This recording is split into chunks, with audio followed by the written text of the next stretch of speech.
You're checking out the Opie and Anthony Show. It's Whip 'em Out Wednesday. Let's not forget about that. It's alive and well on Pal Talk. Here in New York City, we're getting brand new stickers made for everybody. In the other cities, they have their stickers for the most part. Get it on your car, your truck. There are women out there that will wow you.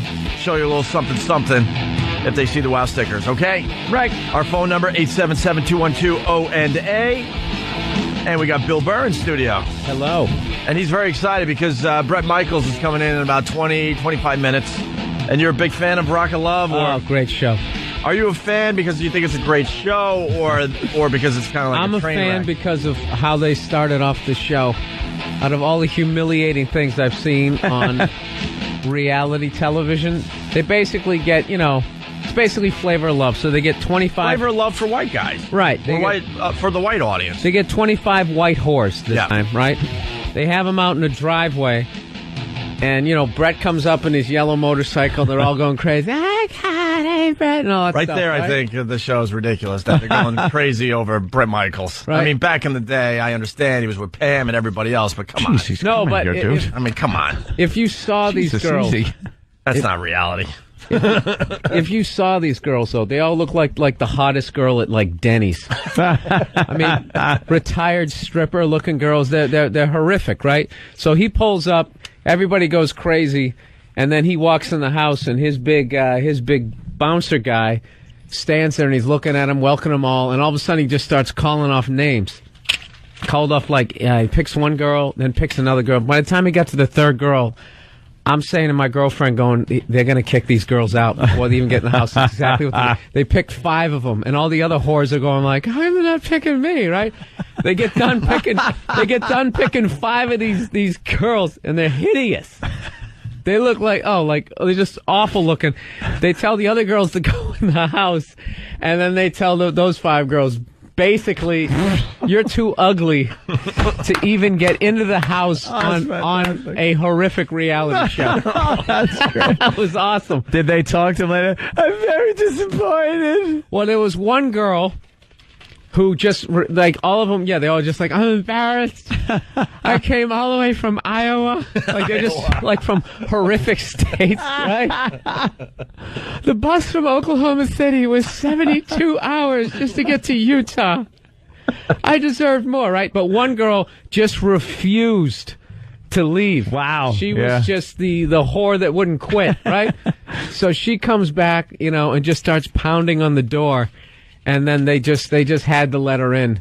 And, she looked like she was every bit of 47. Oh, my God. Is that Tiffany? That was the girl who kept going, "Don't threaten me with a good time." Oh, Tiffany. We got that clip, actually. Threaten me with a good time. That was her catchphrase. They did a montage last night. I don't know if it was on last night. I have it on DVR or whatever. But the episode I saw, they did a montage of her saying that over and over again. And when she says it is basically when someone's telling her to get her life together. Someone's criticizing her. Someone's trying to give her some real good advice, and that's what she's saying. Yeah, if you don't shape up, we're kicking you out of the house. Don't threaten me with a good time. If you don't get off drugs, we're taking away your children. Yeah. Don't threaten me with a good time. Dude, she was a mess. It's the catchphrase of the summer, though. Oh, it's fantastic. We got the clip of Tiffany trying to get back in the house after she was deemed too ugly to be in the house, right? Basically. Big Johnny called out 5 names. He told us, "You're out of here." By the way, Bill, thanks for the huge setup. Oh, no problem. Really? We just happen to have this clip. 5 names. He told us, "You're out of here." I didn't come all the way from Chicago to be eliminated before I even walked in the door. My name is Tiffany. Hi, Tiffany. You cut me, and I was wondering why. Listen, it's nothing personal.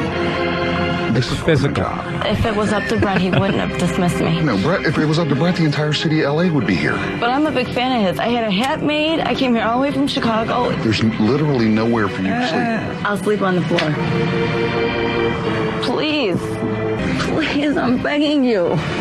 I'll sleep in the bathroom. I'll sleep in the kitchen. I don't care. I had a hat made. I'll do anything. Anything.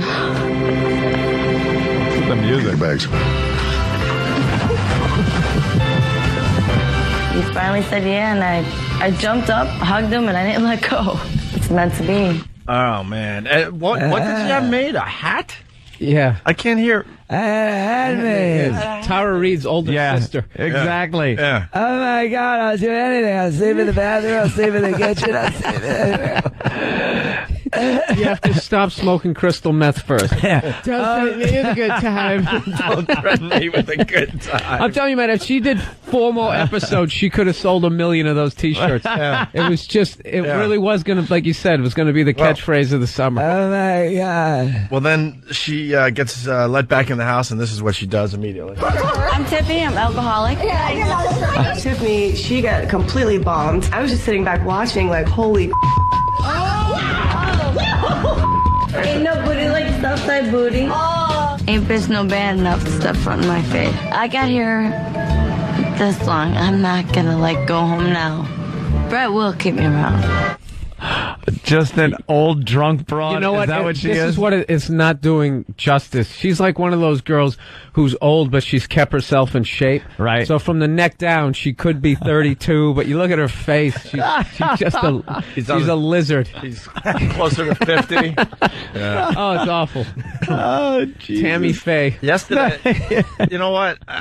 It's a good show. I mean, yesterday I was watching. They had to do phone sex because if Bret Michaels is on the road. Did you see that episode Oh, it was yet? great. I'm telling you, it's a great show. You know, Bret's girl's got to help him out if he's on the road and she's back home. Sure. So they had all these girls dress in their hottest lingerie and lay on this heart-shaped type bed and do phone sex, and he's in another room. And they hooked up something. Did they hook it up to his? Yeah, they actually hooked something up to his unit. Yeah. To see if he would get aroused. Yeah. And if he was terrible at it, they would just flatline. And the best part was Bret would get halfway through. If they stunk, he just hung up on them. Dude, I'm telling you.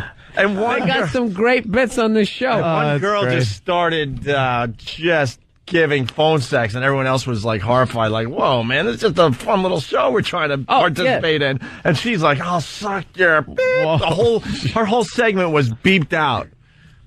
That was the weird beep thing. in my beep. It's all the until other you girls. beep. All the other girls are watching. So it kind of made it awkward. But there were some girls that were just so bad at it. Yeah. They were just like, I just really want to spend time with you. Yeah. I just think you're interesting. And it's just like, lady, what is this supposed to do for this guy? This guy's a rock star. He's probably had an 18-on-1. 18-on-1. You know what I mean? Oh my God, Bret, let me tell you what I'll do. I will take your entire into my and until you all over my, and if you want to put it, feel free. I don't mind that. I've done it before. Bret, if me staying in the house takes you putting it, I will do that. I've never done that sober, but I'll probably do it for you. And I'll even wash because my is probably really filthy. But for you, I'll do anything.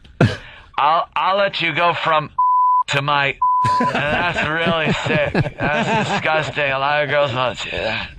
A lot of girls wouldn't let you put We need a heart monitor. and then but I would let you do that. Right there, and I will until you, and then if you want to put it, I'll even do that. I don't care. Do you have a dog? If you have a dog and some peanut butter, I will the peanut butter on, and then I'll let the dog, and you can watch. I'll even let the dog me. All over on my. And the dog could, I don't even care. Even the dog could because I don't care. And that's really dirty. But for you, I'll do it. We got one more Tiffany clip worth playing. You like me? Love you. She's a sloppy mess. And it's pretty funny. Hey, that's not a nice word. Oh, yeah, it is. It's not a nice word. You can't go throwing words like that around. Hey, now, simmer down now, simmer down. No, you simmer down. Simmer down. Faded. No. You told me We're just having a good time. Yeah, that needed a setup, obviously. Tiffany calls one of the two black girls in the house an effing C word. Yeah. Oh, yeah. She was dropping it. Dropping it like it was nothing. Why would they boot her? Yeah, right? Did they boot her yet? Oh, yeah, they boot. Yeah, she was. That's where they're just so stupid. Why? You would like the black. You keep her as long as you possibly can. They did it with Sanjaya. Loose cannon. You keep these people. It makes it interesting. It would have been good because the black girl on the show is hilarious. She wore like There's a clip on CW11. Oh, there it is. Of a clip of the show. Yeah, well, I think he's on CW11 right now, and then he's heading over here. Oh, yeah, there he is. It's still 1988, dude. I was gonna say don't talk about him, but he's on there, so he can't be here. He can't listen to us right now. He looks good though, man. I gotta say, he doesn't look much different than he did a few years ago. Oh well. I mean, they showed him in, like, pajamas without all that stuff, like the headband. Oh, that was bad. Oh, my God. He looked like a circus clown out of his makeup. Oh. It was bad, dude. He's had some stuff done on Wow, there's chicks, like, pushing each other and stuff. That black girl's hilarious. That girl there is like, she's really into animals, like PETA, and the black girl had a fur coat, and she goes, I hate animals. She goes, they're for food and clothing. And she goes, how can you say that? She goes, if there was an animal in here right now, I'd slit its throat. I swear to God, just to piss her off, and she totally took the bait. That was great on last night's episode. Two girls went at it after the phone sex thing, and they're upstairs, and one girl has, like, I think the girl calls them circus boobs. Yeah. She's got implants that are so massive, and they're really high up, like way higher than they're supposed to be, and they just are bizarre. They're massive, and she calls them circus boobs. They are a little freakish looking. She looks like she has an ass on her chest. So the one girl thought she was going to be cocky and started making fun of her circus boobs. So the circus boob girl goes, oh yeah, and just starts making fun of her face, and it turns out the girl that has the kind of the face is a little off is because she was in a car accident at 50 stitches. Oh, Jesus. So she started the little fight, and then Circus Boob goes, well, look at your awful face. And she's like, but that was from a car accident. Like you went too far with this. And she started complaining to Bret, saying it's like a disability. Right. Would you make fun of somebody in a wheelchair? Right. But she was the one. You know how it goes. If you're gonna fight, you're gonna break out all the weapons. That's not fair. I was in a car wreck. Yeah, if your face went through a windshield, you probably shouldn't start snapping on somebody. Yeah, you shouldn't be talking about someone's circus boobs. They just showed a motorcycle accident, a little motocross, a little crash one of the girls took. Face planted. Pretty good. So they just put these whores in interesting little contests and competitions. Dude, they're all whores. They're all trying to act like they're not whores, but they have a stripper pole in there, and then the second they got drunk, all of them were doing those you need whore abs stripper moves on the pole. You know, you got like your legs straight out. It's like the only people who can do that are strippers. Yeah, I didn't want to like the show, but I like it. Yeah, that VH1 knows what they're doing with this celebrity reality crap. I was telling Jim last night at the cellar, like we were talking about, how, the reality TV and game shows. There has never been a better time in Hollywood to be a has-been than it is right now. You have a better shot at getting a TV show than anyone else. Somebody brand new, yeah. Scott Baio, I just want to punch him in the face. Have you seen that show? The two Coreys? The two Coreys. They were in here yesterday. Two Coreys, yeah. But my thing is, what is the cutoff line where even like you're too old? I think it's like 75. I would say like Tony Dow isn't getting a reality show. He was the older brother on Leave It to Beaver. But then, when you get to that old, then you have to herd the has-beens. You got to put them all. You got to put them all in a house. In the surreal house, yeah. Yeah. After like the My Three Sons guys, the My Three Sons sons. You could get one of them. Yeah. And he just sit there crying how there was no residuals. Anyone from Gilligan's Island? You think? It'd have to be one of the women. Yeah, Mary Ann or Ginger. Yeah. Yeah, they could probably do it. Yeah. Hey, we got to change gears a little bit here. How to dial a rotary phone. We teased this before the break. Speaking of the olden days. Nice segue. Well, Speaking of Juan Epstein. Sometimes you got to just jam on the brakes. Well, they could do that. The Welcome Back Kotter people would definitely be. Yeah. Because they had Horseshack in the fights. Remember that? When they had celebrity boxing. They've just been through all these, and they gather up the has-beens to beat each other up. and Horseshack got beat up by Screech, right? Yeah. I'd love to be a has-been's agent just to hear the offers that come in. Oh, it's got to be just hysterical. VH1 wants you for a celebrity toe jam. Race to the bottom of the Grand Canyon with the cast from Family Affair. Just these horrific shows. It's heading that way. They're going to get worse and worse. It is VH1, I think, that started all that stuff, too. They're the ones who first came up with Yeah. They're brilliant, man. Well, they came up with the concept reality. Yeah, they took the reality show thing. The celebrities involved with the reality shows, and making it cool, because when reality shows first hit, no celebrity would be caught dead doing it. It's like, oh, that's hack stuff. That those are people that just can't make it, legitimately. Yeah. But then somehow VH1 talked them into well, they don't get the big celebrities. They get the has-beens, which is hysterical. Watching these people, living together. Yeah, but see where it's going, though? It's going to be legitimate stars are going to, sign on for this as their next project. Well, you watch. I think. Yeah. That mini-me guy, he was the quickest has-been ever. He was just like Yeah. They were still in post-production. Yeah. And he was naked on that little scooter peeing in the corner. One of the greatest moments ever, by the way. And he was huge. Like when the movies came out, the Austin Powers movies, like people were quoting things from the movie. I remember, page 6, he was in Scores and he had little leather pants. Yeah. And he was the toast of the town from Monday to Wednesday. And then he's here he is.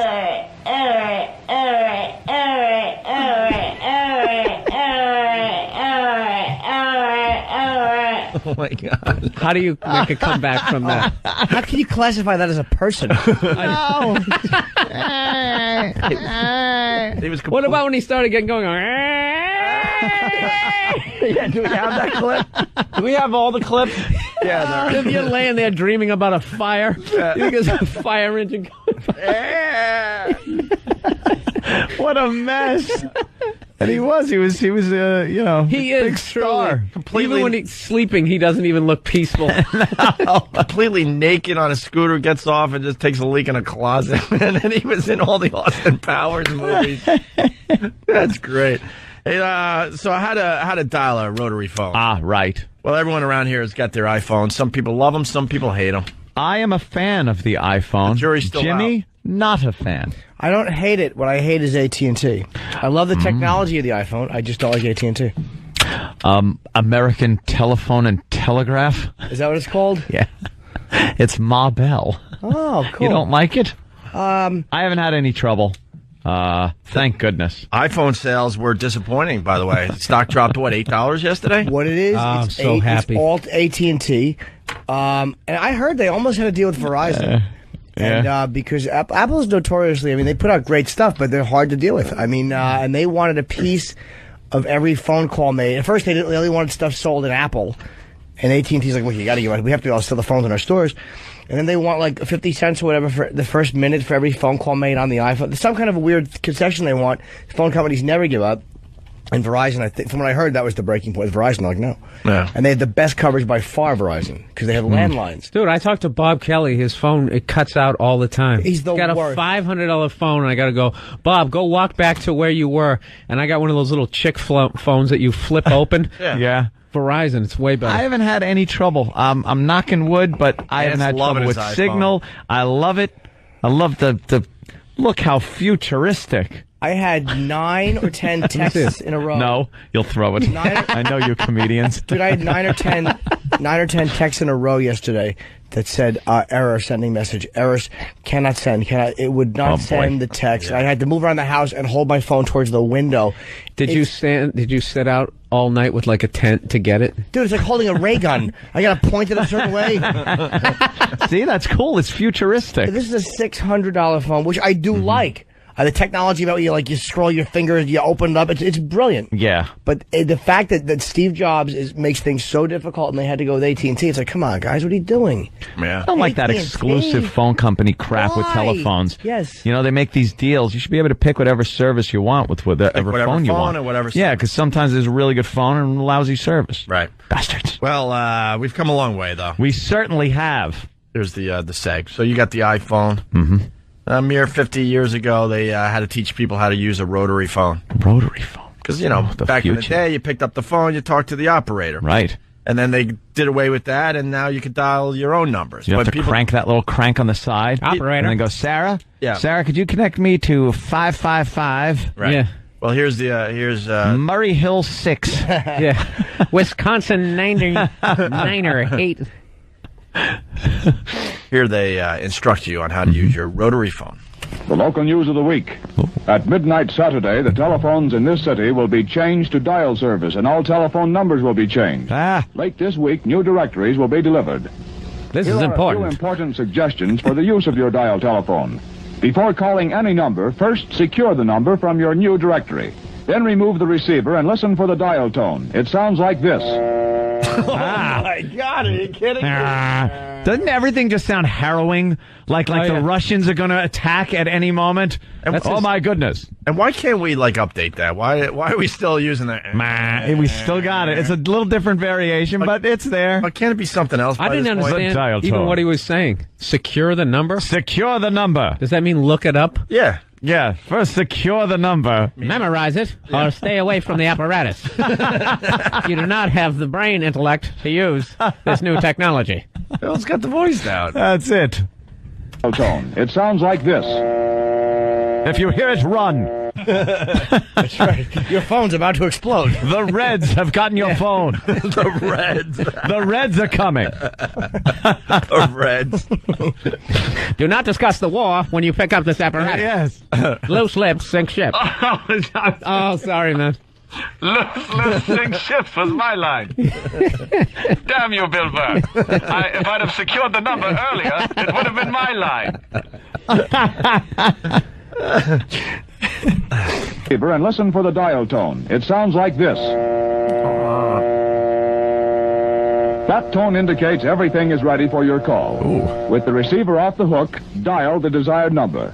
For example, suppose you want to dial 23650. Dial each numeral in this manner, pulling the dial around. That's a whole phone number back That's then. a whole number? No dash, no parentheses, no nothing. If you want to dial 5, it's like, what's your number? 5. Example, suppose you want to dial 23650. Dial each numeral in this manner, pulling the dial around to the finger stop each time. Be sure to allow the dial to freely return to its normal position. And Would this you is try the to ringing stop it signal. with your finger? You push it sometimes. Oh, I remember dial phone. Come on. You'd go like, and then rake it back to its Oh, that's starting right, you position. would. Because you try to dial faster. Wow, I forgot all about that. Stupid dial phones. The dial to freely return to its normal position. And this is the ringing signal. Much the same, too. Hello? What's the problem? Watson, come quick. I need you. Come on. Alexander Graham Bell joke? No? No, that's good. I understood it, yeah.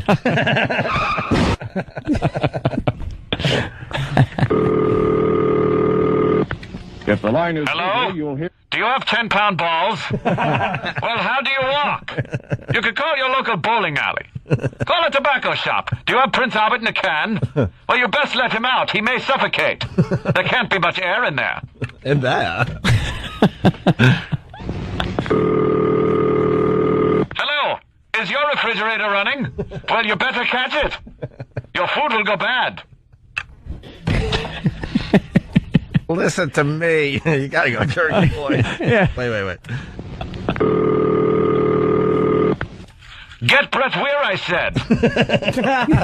It's the super across the way. Hold on. Butt plug? Hello? Are we still allowed to... Probably not. We're not allowed to play butt plug anymore? Of course not. No? That can't be. You can't even say wow. it. We've probably been dumped out of twice. Oh, really? Yes. Oh, boy. Well, you can't say that. No. It is, you can't say that Wednesday. Oh, true. Who's going to pick up? If the line is busy, you'll hear this busy signal. It's just everything is so terminal back then. Yeah. Huh? Yeah, it really is like, Yeah, but we haven't really updated that crap. The busy signal. If you hear this busy signal, go to your local shelter, where there will be food and supplies. You may have to stay there for weeks as the radiation settles down. Oh, wait, it's just a busy signal. Sorry, I thought the commies were coming. The Reds. The Reds. Just when we got done with the Nazi menace, the Reds come. And remember, if you see black people in your neighborhood, dial 911. No, it's back in the day. Dial If you see a 9-1. Negro, no? Dial 9-1. 9-1, just 9. Yeah. That's reserved for the police. They'll be sure to be there with fire hoses and German shepherds. It's the 50s, get? If you get a busy signal, try writing a letter. Thought it was funny, Than. Good time to credit Than. Yeah, right? It was funny. Until Saturday midnight, please use your present directory and make your calls in the usual manner. How was that?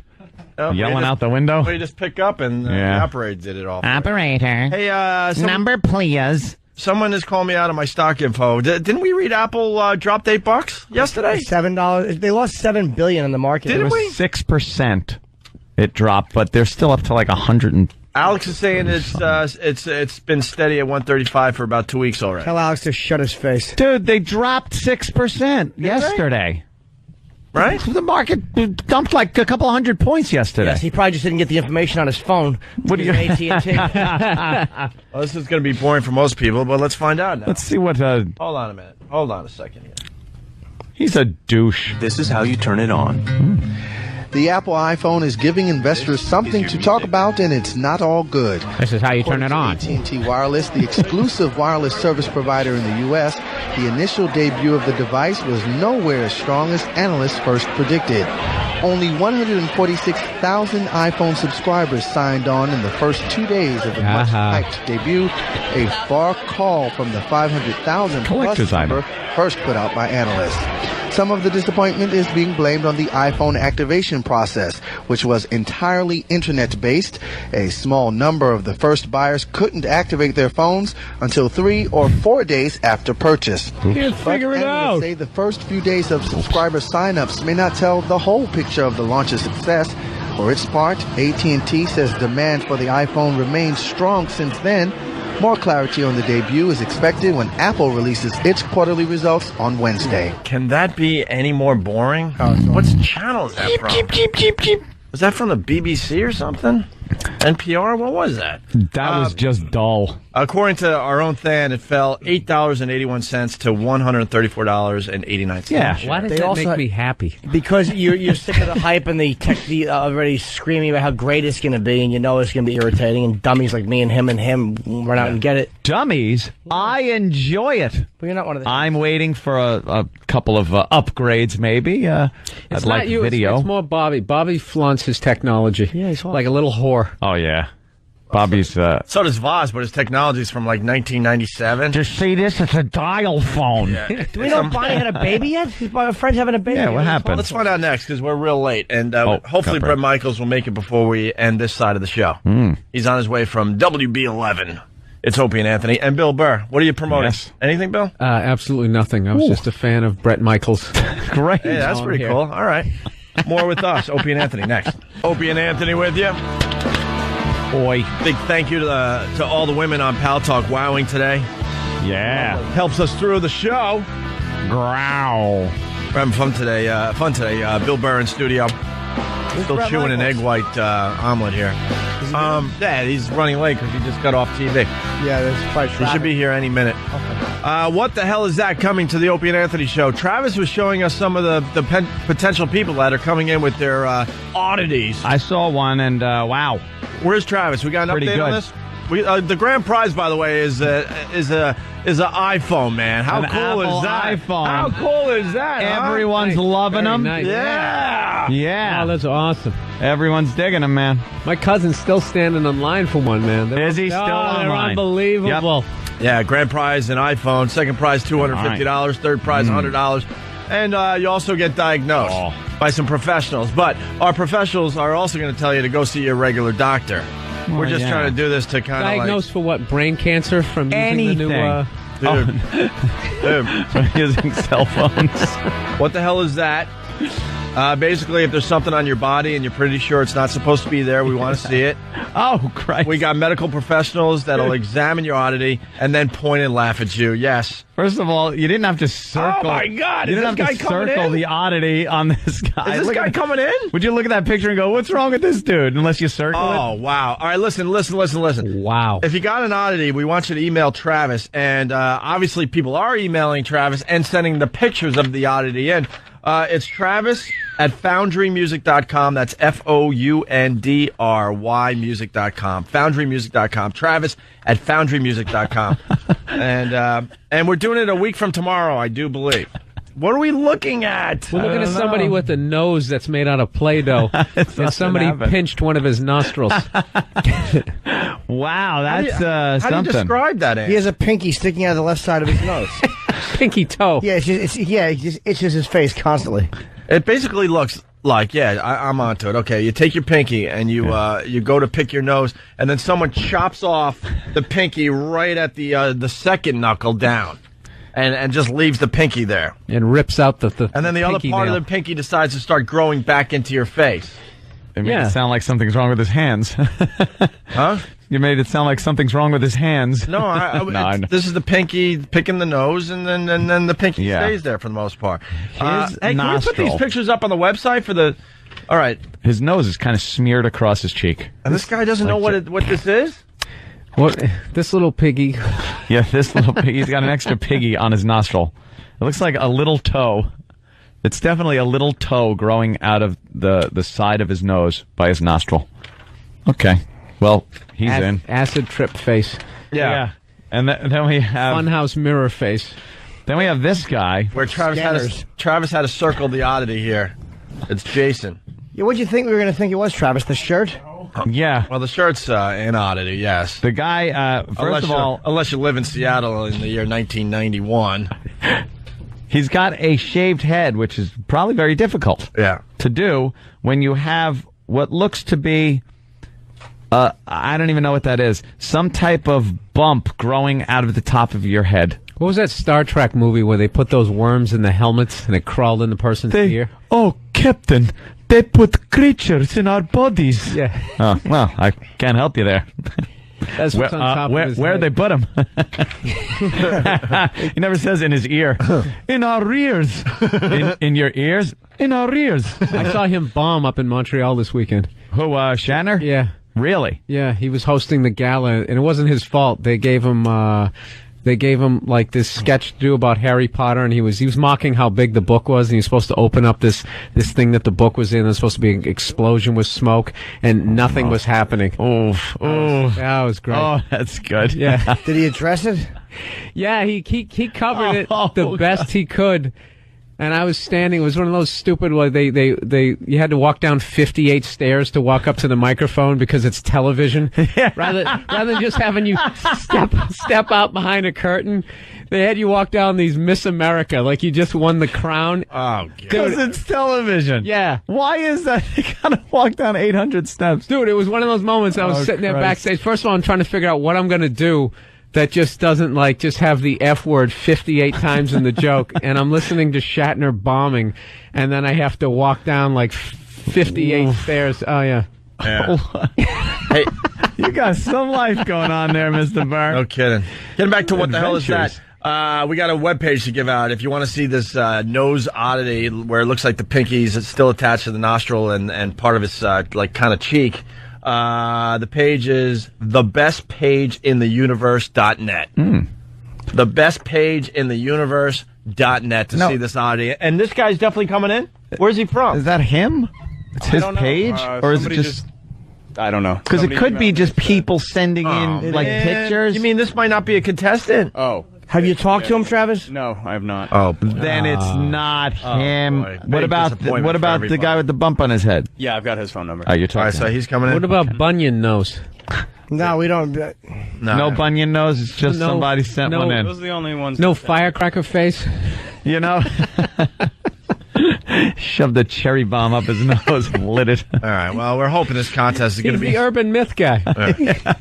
I'm hoping this contest is going to be something, but I'm thinking it's going to be a buck. Look, if you got an oddity, you got to email Travis immediately. It's simple. Last time we did this, we had all sorts of crazy stuff. You got anything, look at. something growing on you don't know what it is, something you want a doctor to maybe look at, but you don't want to go to the doctor, or just some odd thing that you've had your whole life. Come on in. You have the chance to win the iPhone. And don't we have cash prizes? Oh, yeah, we do. Yes. Yeah. You know what you should do? You should direct the signal at the growth from the cell phone to see if it's some sort of poor man's chemo. Give it a try. Could you see that if the iPhone cures cancer? And then he'd be going, ha-ha, see? Well, and the stock still goes down. What do we got to do? Jesus Christ. Well, now that page... elitist, disease-curing jerk. Now the page I just gave out, yeah, that page is for the iPhone. So we've, Oh. I don't know what the hell's going on. I don't either. All right, so the nose guy's not coming in, obviously. All right, listen, let's move on. Screw this. Travis at FoundryMusic.com if you want in on the What the Hell Is That contest. Okay? Yes. Have any nutty pictures you want to send in? Yeah, don't send the pictures in. We really want legitimate contestants for this.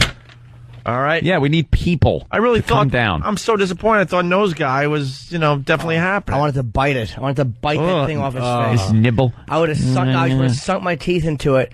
I would have pushed his nose and sunk my molars into it and ripped it off his face. We're going to have a problem with sales after the radio show today. Ooh.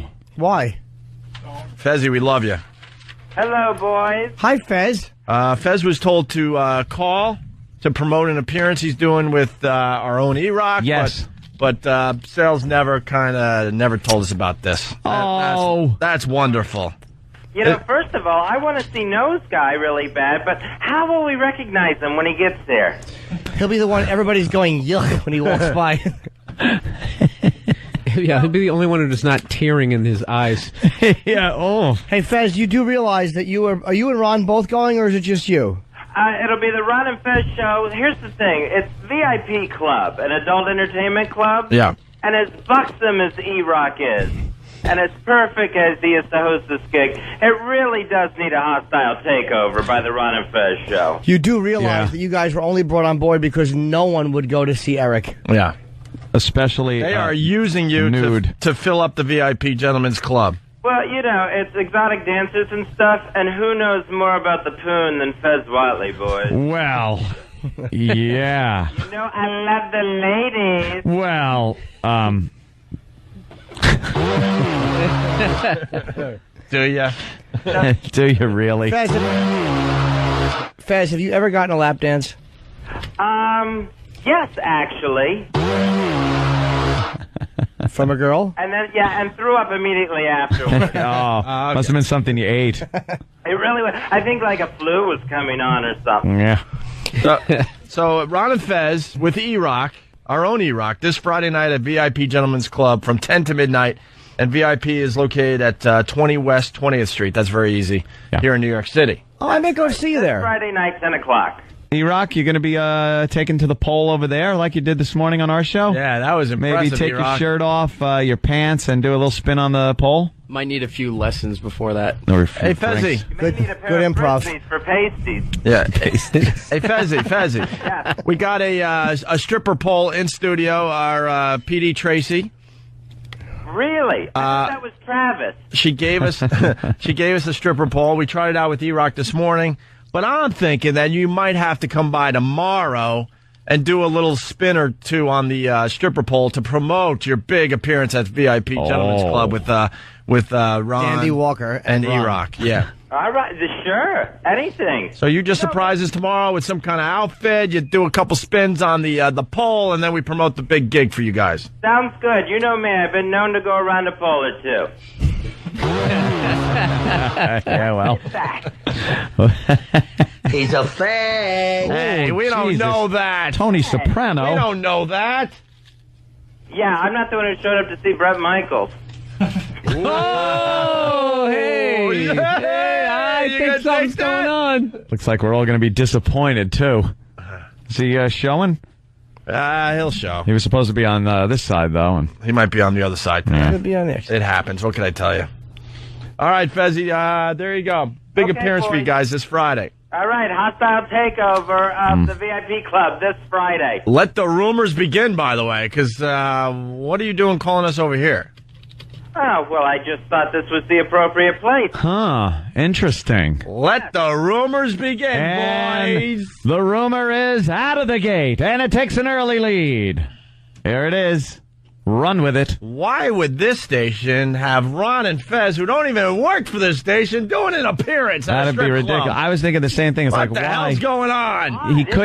He couldn't wait like a few more minutes, and then it would just be for the satellite side, and well, I don't understand it. quite Where frankly. they work alongside us. Yeah. Sometimes there's confusion and people mess up. Maybe that's, Yeah, I that's think what it that was a mistake. You called a little too early or something, maybe? It's my rotary phone. Oh, no, now we got music. What's going on? What's going on Wow. with this? Wow, that's a mixture of... Why the hell will we play this music out of nowhere? This is Ron and Fez music. Huh. It's interesting. All right, Fezzi, tomorrow, outfit, you're spinning around the pole. And by the way, for the faithful listeners, eventually we'll have hot chicks doing the same thing. Sure. We One of these certainly days. will. All right, Fezzi. All right, boys. See you tomorrow. Later, Fez. And leave Eastside Dave home. Oh, my man Beats will be there Friday at the VIP Club. But I mean, leave him home as far as coming on our show tomorrow. He just wants your love, Opie. Duty Wars is over. It's over. It's over. Over, I say. It's over, Johnny. Nothing's over. Nothing's over until there's more duty. Duty Wars. All right, Fez. All right, boys. Say hi to Ron for us. Will do. All right. And can I say tomorrow night? I don't have the info in front of me, of course, but I'll be doing a signing at the Barnes & Noble in Long Island. You are Barnes & Noble, Old Country Road in Carl Place. Jimmy. 7:30 p.m. 7:30. I'm going to come down and say hi to Jimmy during his book signing because it's close to me. And we're off the next day. Yes, you could come over my house. I will. We could play. Watch me never leave. I'll be like the guy who just doesn't get the hint. Kind of like on this show. Well, Opie politely invited me once in 2000, and all of a sudden you had to hire me because you were too nice to go get the F out. Bill Burr, anything? Pittsburgh Improv, August 12th. Oh, there you go. Yeah, you should promote that. We're on in Pittsburgh. Oh, all right, yeah, I'll be out there. I don't know if they're listening, but we're on it. Okay. We're on a station down there. Or over there. Wait. Rumor has it. Kind of over west, sort of like southwest. I'd say over there. Over there. Let's just say over there. Yeah. Bill Burr is coming to Pittsburgh, ladies and gentlemen. All right, we're out of here. Goodbye, gang. We'll see you tomorrow. No, Bret Michaels. I don't know. Well, why wouldn't he interesting. show up? What happened? I don't know. Have a good day. Where is he? I don't know. Sounds right me, the guy's high. I'm scared. We'll see you tomorrow.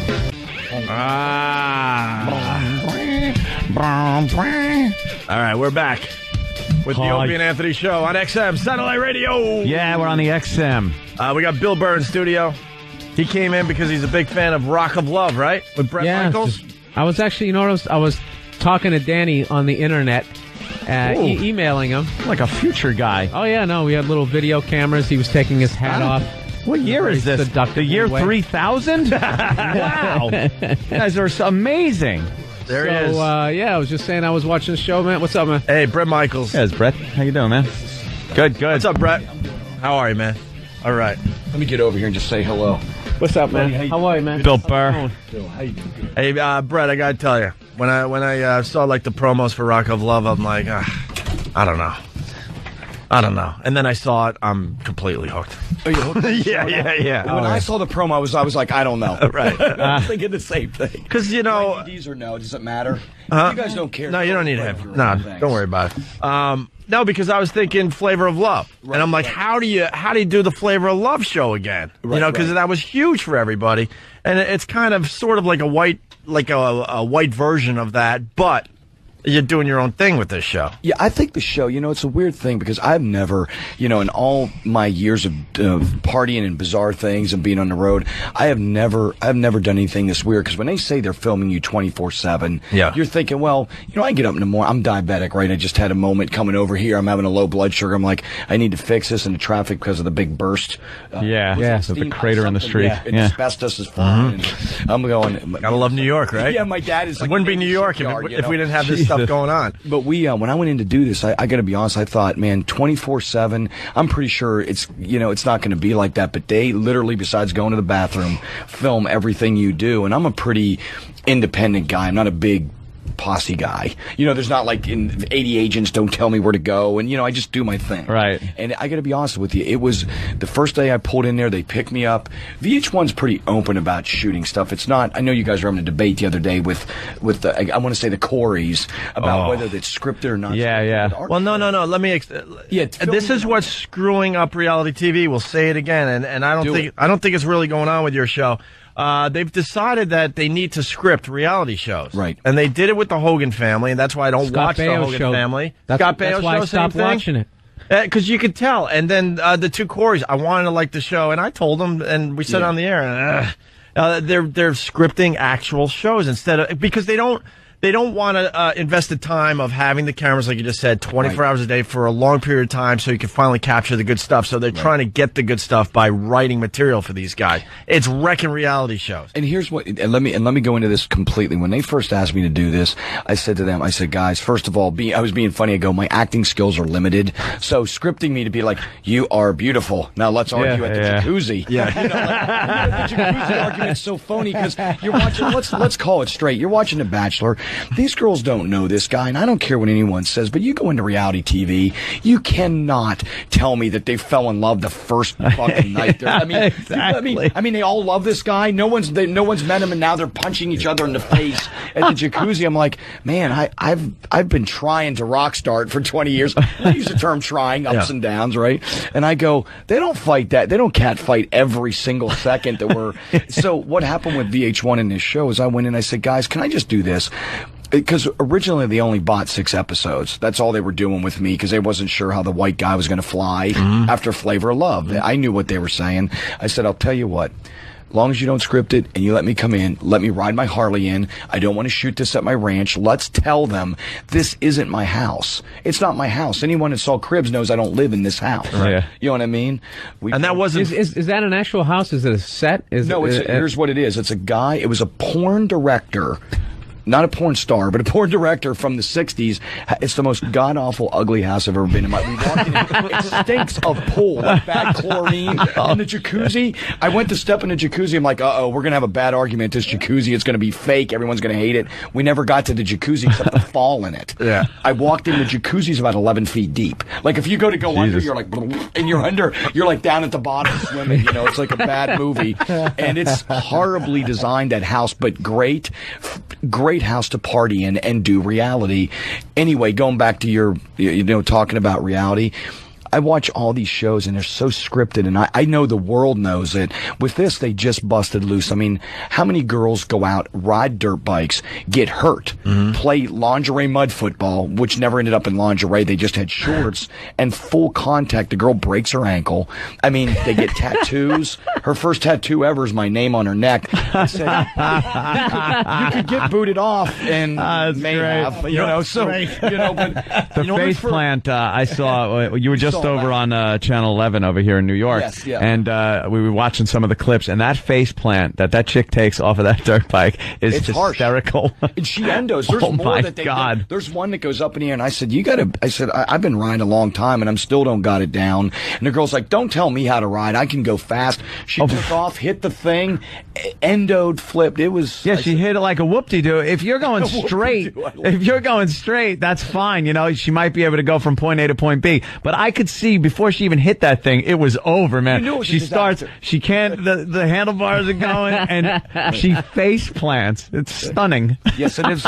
Put it this way: the cracked tailbone doesn't make for good sex later on. There's just no. And here was my worst disaster that happened.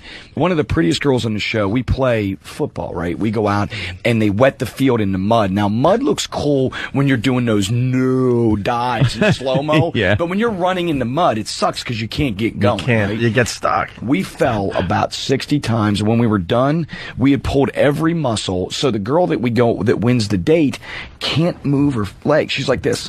Hold on a minute. She's like, I'm like, that's not going to really pan out for me later on too well. It was fun to do during the time we were shooting. That'd be great for you. She can't close them. You're trying to fuck her. She just got to keep her legs open. I love that part. I love.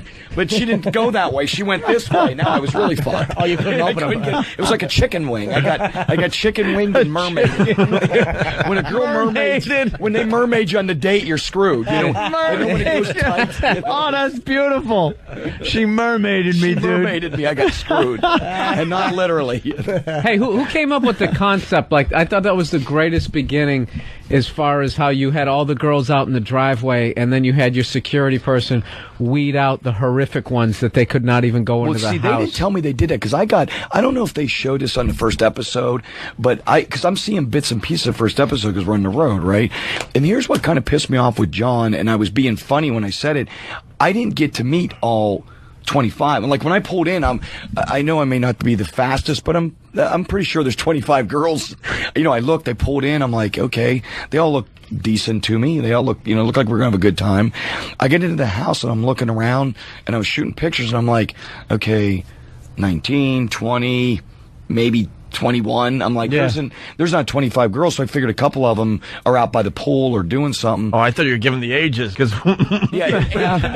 we saw a couple pushing 50 there, Brett. It was 21 to 70. All right, at least he's got it here somewhere. I was going to say, believe me, they did you a favor, those 5 that they got rid of. Was that John did me a solid? Yeah. Okay. They all look like they signed the Declaration of Independence. Hey, isn't this my mom's friend? Exactly. Oh, there are a few that were up there, Brett. A couple of wrecks. John did me a solid. That's what you're Big saying? time. Okay, Big good. time. What we like about the show, Bill Burr brought it up. You guys got great bits. Thank you. Now was that when they were phone sexting? That was on this week sometime. I saw it on DVR. They had it was hooked up to your dick. Pretty much. And what it was is it's something they actually they're use. horrified in the other studio. This XM, we could just go with it here. They do use that stuff, like Brett's been fired from the show. Can we remove Brett from the show immediately? Immediately. It wouldn't be the first time that a PR person takes a guest off our show. What they did is they did it. It's actually used to measure like blood pressure or blood flow. Mm-hmm. And being a diabetic, I know what it is because they do it for like your feet. They do it after. I've been diabetic so long that they do it to make sure the shit's still working. Make sure there's blood flowing through you. Luckily, I got a little blood flow still going through there, and it's all still doing what it's supposed to do, and they hooked it up, and it was a very uncomfortable moment for me because when you're doing stuff and you're being funny on a tour bus, that's one thing. When you're doing it and there's a crew of people filming you doing it, you're like, this is kind of weird, you know what I mean? Yeah. And then I'm sitting there in those god-awful pajamas that I had made. I thought they would look funny, and it looked like I just had orange face. I mean, there was something going on that wasn't good. Hey. I'm like, I don't look good, but just let's roll with it. Hey, I was Brett, really unhappy, actually. I said that on the air. My face looked orange. Can I say what I said? You looked kind of ridiculous in your pajamas. You I look look like stupid. You You look could like a say it. circus clown without the makeup on. I thought I was Like, going to look rock star. there was something going on there. Like, wow. Can we be funny for a minute here? Let's go. When you're thinking in your brain, this is the story of my life, right? My book should be called In Spite of Myself. Because in my brain, I thought these flame-looking pajamas can't go bad. Right. On camera, I look like an idiot. And I was the first to admit it. All right, good. See, when 'Cause I was like, walked out, whoa. When I walked out, I looked uncomfortable. You had no confidence. I was like, listen, they're going to hook this thing in my dick, and I look like town clown, okay? So I thought at this point, 5 of the girls may eliminate themselves. There's a weird color to your face. I don't know if it was coming off the orange flamed pajamas. It's called orange. I had an orange face. Yeah, okay. Remember the bad suntan cream we give you? It looked like I had mist behind the ears, and it was a bad scene going on. I'm so glad you admitted that. You're all right, bro. You're all right. Because we all noticed that. Like, we all have to know when we got to say Right, lost this battle. So they got you hooked up, and then the girls had to talk dirty to you. And some of the girls, like, they were awful, were hacks, and then some just went at it, like, I want to suck your dick, I want to blah blah blah. Yeah, Rodeo. She was. Was it good. Rodeo? I don't know the names yet. I'm still getting to know. Yeah, some of them I knew their voices, and the one girl goes, she was talking, and she was really hammered. She goes, "Don't threaten me with a good time," and I was like, I love Tiffany, but I was like. I was like, okay, that's not going. And then a couple of them are really sexy, like the English bit, and there was some good stuff. And it feels weird when they're filming you and you're kind of getting excited, and I'm like, what am I going to do about this? I can't jerk off here. I'm not going to, nothing is going to come from this right now. You know? That would have been a great episode if you just jerked off and chased the crew. Look, you see the orange pajamas just moving around and the leg going out. Oh, we were laughing about that before. Don't threaten me with a good time. Don't threaten me with a good time. I'm not. I just cut you loose. There's no real good time happening. And she's off the show. Why? You guys should have kept her around for a few more weeks. But here's the reality of reality, right? And when they, with this show, they let me do what I wanted. Like, all the things were my ideas. I take full responsibility for the goodness and the stupidity in my pajamas, because they were telling me those don't look really good. I'm like, no, I look killer. Dude, they're rocking. Look at me. I'm great. Come on. I look killer. And then it didn't really pan out so good. I think the boys are going to be making fun of you for a while on that one. You know what? I haven't lived that one down yet. Good. And you should. You got it bad sometimes. Just think of my day in my pajamas, all right? Oh, we do just the dumbest thing around here. Forget it. It lasts like weeks. You're never going to live it We'll down. just make That's fun the of whole the person. point of having friends, right? Yeah. All right, good. And it's funny. My friend I just saw last night met you casually. He's a comedian. He did a big festival you guys did in Oklahoma. Yeah, Jim, and he said he was on the bus with Bret, and he said he really does work 12 chicks at a time. It's a fucking miracle. He's like, he keeps everybody happy, makes sure everybody's drinks are full. He's a great guy. Then all of a sudden he disappears into the back, and there's a Star Trek door that opens on the tour bus, and one of the girls is gone. And you're like, oh, Star Trek. We were playing cards back there, but for everyone else, it looks sexy as hell when you shut the Star Trek door. They're going to think we're screwing. You want to finish this game of Parcheesi before? Yeah, they think you're fucking. They hear Yahtzee. They're like, what is he doing? Remember, what was that game where you Boggle. No, Boggle? Was it Boggle? There were a few. Trouble was one. Oh, Trouble. Where you pop a 6 and you move twice, race your men around the track and try to send the others back. But yeah, Rocklahoma, not only was it a great show for rock fans, but Poison, it was funny because a lot of the bands were down there, they sounded great. We just because we're out on the road, we brought the full show. I mean, we went big rock and had a great time, but the after party on my bus was out of control. It was one of those ones. We had a bunch of guys. I'm a big supporter of our troops, so I had a bunch of the Marines up there, and a bunch of my buddies were going off to Iraq the next day. I said, guys, if you're going to Iraq, let's get you hammered now before you go. And he looked over at the girl's ass. He goes, that's why I do it.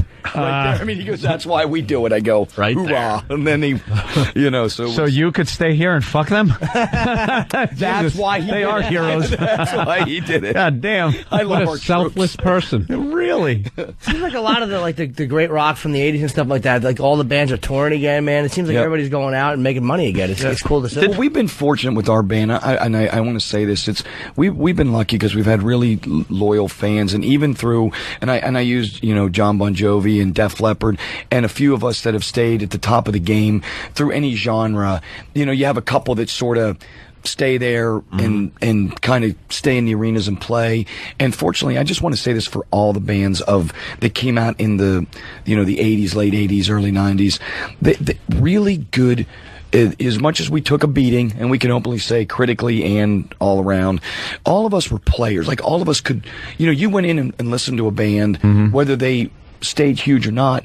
A lot of these guys were really great musicians. Aside from the hair band thing and all that stuff, they were good players. And then when Poison was out, I saw where the future was going, and we took Alice in Chains out in a row with us. Their first arena shows were with Poison, and Jerry's still a buddy of mine. But music's always evolving, and I don't think it was ever meant to stop in 1988. Like, I never said, this is where music's going to stop. It's the greatest era ever.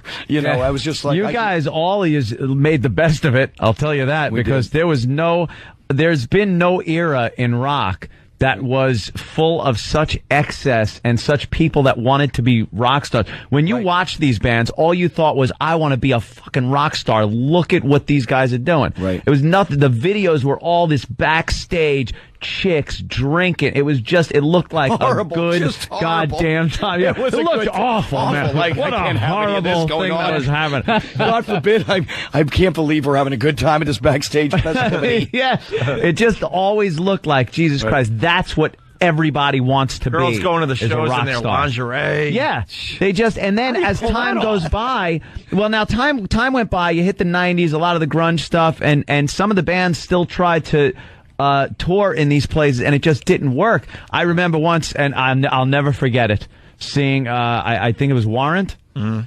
the 90s, and at one point the drummer threw his sticks out, and I heard him go clink, clink, clink, clink, clink on the floor, and it was like, wow, that's gotta hurt, man. Well, you know what it is too. I love this conversation because it for me, and especially for me, it hits home in this way. I think you got to go back and look at those bands. Everyone was having a great time, and this is no diss to Warrant or Winger or any of those bands because they all still out there. Here's where you got to give them credit. They're still out there playing through thick and thin. A lot of bands that happened in the 90s, the minute there wasn't success, they're like, fuck this, I don't want to play no more. Yeah, I mean, the minute because a lot of those bands also, and I don't mean this in a bad way, you take Cobain, some of those bands were, that era of music was really depressing, but some of those guys were, and obviously by his death, his suicide, were really depressed. They weren't faking that depression. Right, the depression was deep, and it's a shame because he had great music. But here's the thing, a lot of that era completely died too. It just didn't get as beat up as our era. Yeah, If you're going to live big, meaning if you're going to live excessive, you also got to remember you're going to take that beating when it comes down. I think it has to do with what the next transition is. And it transitioned into this, let's strip it down, let's like how we really feel. So a lot of the hair bands became like, what the fuck are these guys doing with the makeup and the the big hair and everything? It's like, it became like a joke. And it was a rebuttal kind of to what, I mean, it was a backlash. But here's what the thing was funny with Poison. We always have been kind of that island unto ourselves because no matter what, and again, in spite of ourselves, we were one of these bands that grew up, small garage band, Mechanicsburg, Pennsylvania. I mean, and we knew that it's always evolving. And the one thing we did when the whole music changed, right? Or what was happening then, changed a bit. Our band never went in and said we hated what we did. And the mistake the bands of the 80s made, a lot of them, every one of them was like, oh, I was never in that band. I and that's a diss to the fans. Yeah. If I grew up and bought every Kiss record, right, and all of a sudden Gene Simmons said, I've hated, or Paul said, I hated everything I did, or Robert Plant said, I think everything I did before now sucked, I'd be like, what do I do with the 42 albums or 8 tracks I purchased? Yeah, that was like that guy in Warrant. Like, he says I could kill myself for writing that Cherry Pie song. And just like flipping out about it. Like he was like borderline suicidal. Well, why? Here's the thing that's funny. They never said that shit though when it was happening. Right, exactly. What I'm saying is, as soon as it turned a little, everyone's like, that isn't me. And I'm like, listen, we did Native Tongue. It was a successful record for us. Bon Jovi and Poison were the only 2 bands of that era that stayed in the arenas throughout our career.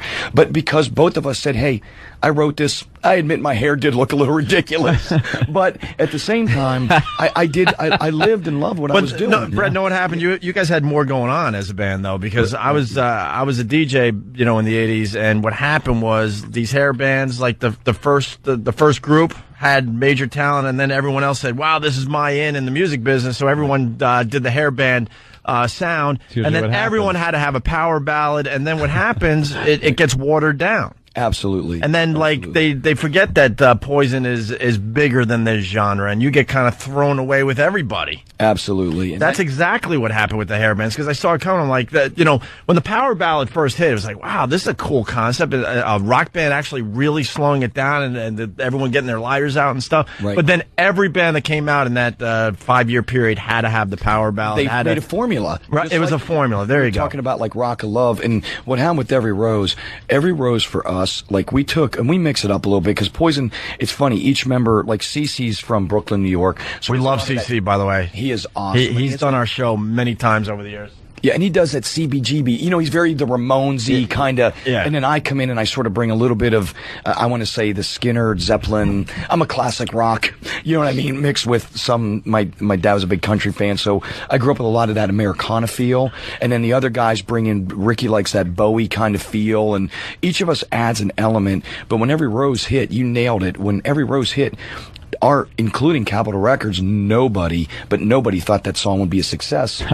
And we were one of those bands that was fortunate because no one in the beginning of our career wanted our publishing. Everyone's like, you guys will never have more than one single, blah, blah, blah. And damn, lucky. We were one of the fortunate bands that, just like Metallica, we just, you know, I said, if I'm going to make it, let's make it on our own terms. And why give away my life? If we hit, why take some shitty advance? Meaning business-wise, I'm saying, why take some bad advance they're going to come chasing me for if I don't have another hit? Let's just take it if it writes and it's a hit. So many bands considered that making it. Hey, great, we're in huge debt. We made it. Hey, yeah, this is great. This is the best. Let's get a hold of J.G. Wentworth. Yeah, this is great. And we've given away rights to everything we've ever worked on since I was 13 years old. Forever. How does that work as far as, like, you get that advance, okay? But band gets an advance, and then their album flops. You're saying you got to pay them back? What, they just put you on the road? I don't know how they literally. I don't know how some of those bands did it. With ours, we've kept all of our masters and all of our, like, we are an independent band. Our first album, Cat Dragged In, was on Cyanide Music on Enigma. Meaning, when I say Enigma Records, they were distribution from a warehouse that we packed the shit up ourselves. And then when that record ended up, Talk Dirty to Me busted loose, and it really became a fan hit. Not that. Remember the early 90s when they could buy marketing teams to call in and say, make that song a hit? We actually came from an era where we didn't know what the fuck that was. So our real fans were actually calling in. And then... Just to explain, the radio stations or record companies would, like, hire marketing companies, and their whole job is to get young, guys, girls, what have you, flooding radio stations, requesting, let's say, a Poison requesting song. the songs to make Jesus. And then the station's like, wow, this must be a hit. What is it? What's good? And then no one knew for the first few years. Right. And then that band would come to town, and how you would know, they go to sell an arena and there'd be like 4 people there. Hey, where are all the phone callers? What happened? All the same marketing firm. Hey, Jesus Christ, we got our signage up and everything, and now it was huge in the late 80s. Yeah, they would hire these marketing firms to pump up these records for these guys. Yeah, we just weren't smart enough to do that, so it turned out to be a blessing. Right. You know the first metal band to do very soft music on their... Let me think. Black Sabbath. Yes. I love that. We love the Sabbath. Jimmy loves Sabbath. But, come on, if She's Gone off Technical Ecstasy or Changes, they always did Solitude off Master Reality. They always did it very soft, and then Kiss did it in like 76. Every bad boy has a soft side. Everybody thought it was... it was Kiss's invention. I love that one. Every bad boy has his soft side. The voice has to change. Right? Yeah. Have you ever listen to the music when they do, like we were going back to a reality show talking about Rock of Love? It's funny because when you do that, it is the weirdest thing because you got to forget that a camera is... Like, so I want to talk to the camera. I'm like, man, dude, how's your face? Is your daughter? I was like, don't talk. I'm not here. I'm like, and it's weird for me because I'm not used to, you know what I'm saying? I'm used to like, hey, just cool? talking to people. Yeah. That must be odd when you watch after it's been done and it's on TV because the music is pretty funny. Yes. There's this dramatic tone to, there's what amounts to, I'm sorry, some whore trying to like make her way in life. Yeah, but that's good. No, that's great. Everyone needs a chance. For Bret. Exactly. I mean, believe me, it's fantastic. It's great for Bret. It's fantastic. Share the wealth a little bit. There's this dramatic music playing like she's the first lady in danger or something. It's fantastic, man. Did you hear the knocking on the door, too? We added. Yeah. What was cool about the show, as I said, guys, when we do this, can we please do all the things that we all, and I'm a big Will Ferrell fan and all that, where they actually take, you know what I mean? And I was like, and I said, please, let's have some humor on this show and make it, along with the cat fights and whatever else we do, just have a good time. And I think that's what, the reason this thing has been their #1 show this season, and we beat the first season of Flavor Love's ratings and, the new Hulk Hogan ratings, which, and the thing for me is I've never done a TV show. So for a lot of the fans out there, I want to thank them for tuning in because it's it turned out to be a pretty huge show. Hey, so just out of the reality of it, you know. One of the best things about being a rock star is, I heard David Lee Roth used to just go into Scores and other Cores. Yeah. Do you, to me, you always, for the rest of your life, have a guarantee of fucking banging chicks, because all you gotta do is go into a strip club, something is gonna play, and you're gonna fuck one of the girls. I mean, is there any... How great is that? Especially if you slip the DJ a couple bucks. Yeah, right. Oh, I just happen to be sitting back here at this table, and my song. Yeah. How did my song get on? Is that me? Yeah. And the girl. You guys. I love this song. And she's ripping her clothes off. What you have to do is scan through the club, because a couple of them are like, "Oh, I hate this song. That's so blah." And you're like, "No, yes." You see the guys that light up, and you go, "That shall be the one I'll spend my 20s on." I love how he's pulling back the curtain. Yeah, that's it, huh? Never mind the wizard. Never mind. Let's say hi to Dave fantastic. in Wisconsin. Dave, what's up? Hold on, Brett won't be able to hear. I just put it up to your ear. You don't have to put them on. Hold on, Dave. Hold on. You don't have to put them on. Just put it up to your ear. Dave, what's up? Hey, what's going on? This is Evan calling from Fond du Lac, Wisconsin. Just Okay, saw you man. guys just saw Poison Saturday night at the Fond du Lac Fair. Which was an awesome. Yeah, go ahead. Yeah, dude, it was just a great show. You guys blew up something with the power generator right in the beginning there, and got her back on. I guess I was just wondering, did you catch any flack for the video that you had playing on the screen behind the stage? No, nothing at all. They had, you know what's funny? We came out on the stage, and when we were in Fond du Lac, he's talking outside of Green Bay, Wisconsin, we did a big rock festival there, and we went on stage, and we blew out, because a lot of the fairs and festivals don't carry a lot of power. We blew all the shit out. You know what I mean? So we stopped the show. I mean, I'm coming up on this big elevator thing I'm like, I'm the greatest. And then it stopped halfway up, and I had to crawl up. You had a Spinal Tap moment. No, my life is Spinal Tap moments, right? Spinal Tap moment. I'm literally coming up on the elevator thing, and I'm like, I'm the greatest. And then all of a sudden, and I climb off the top. We walk out with a bullhorn thing, and we're telling people, we'll be right back.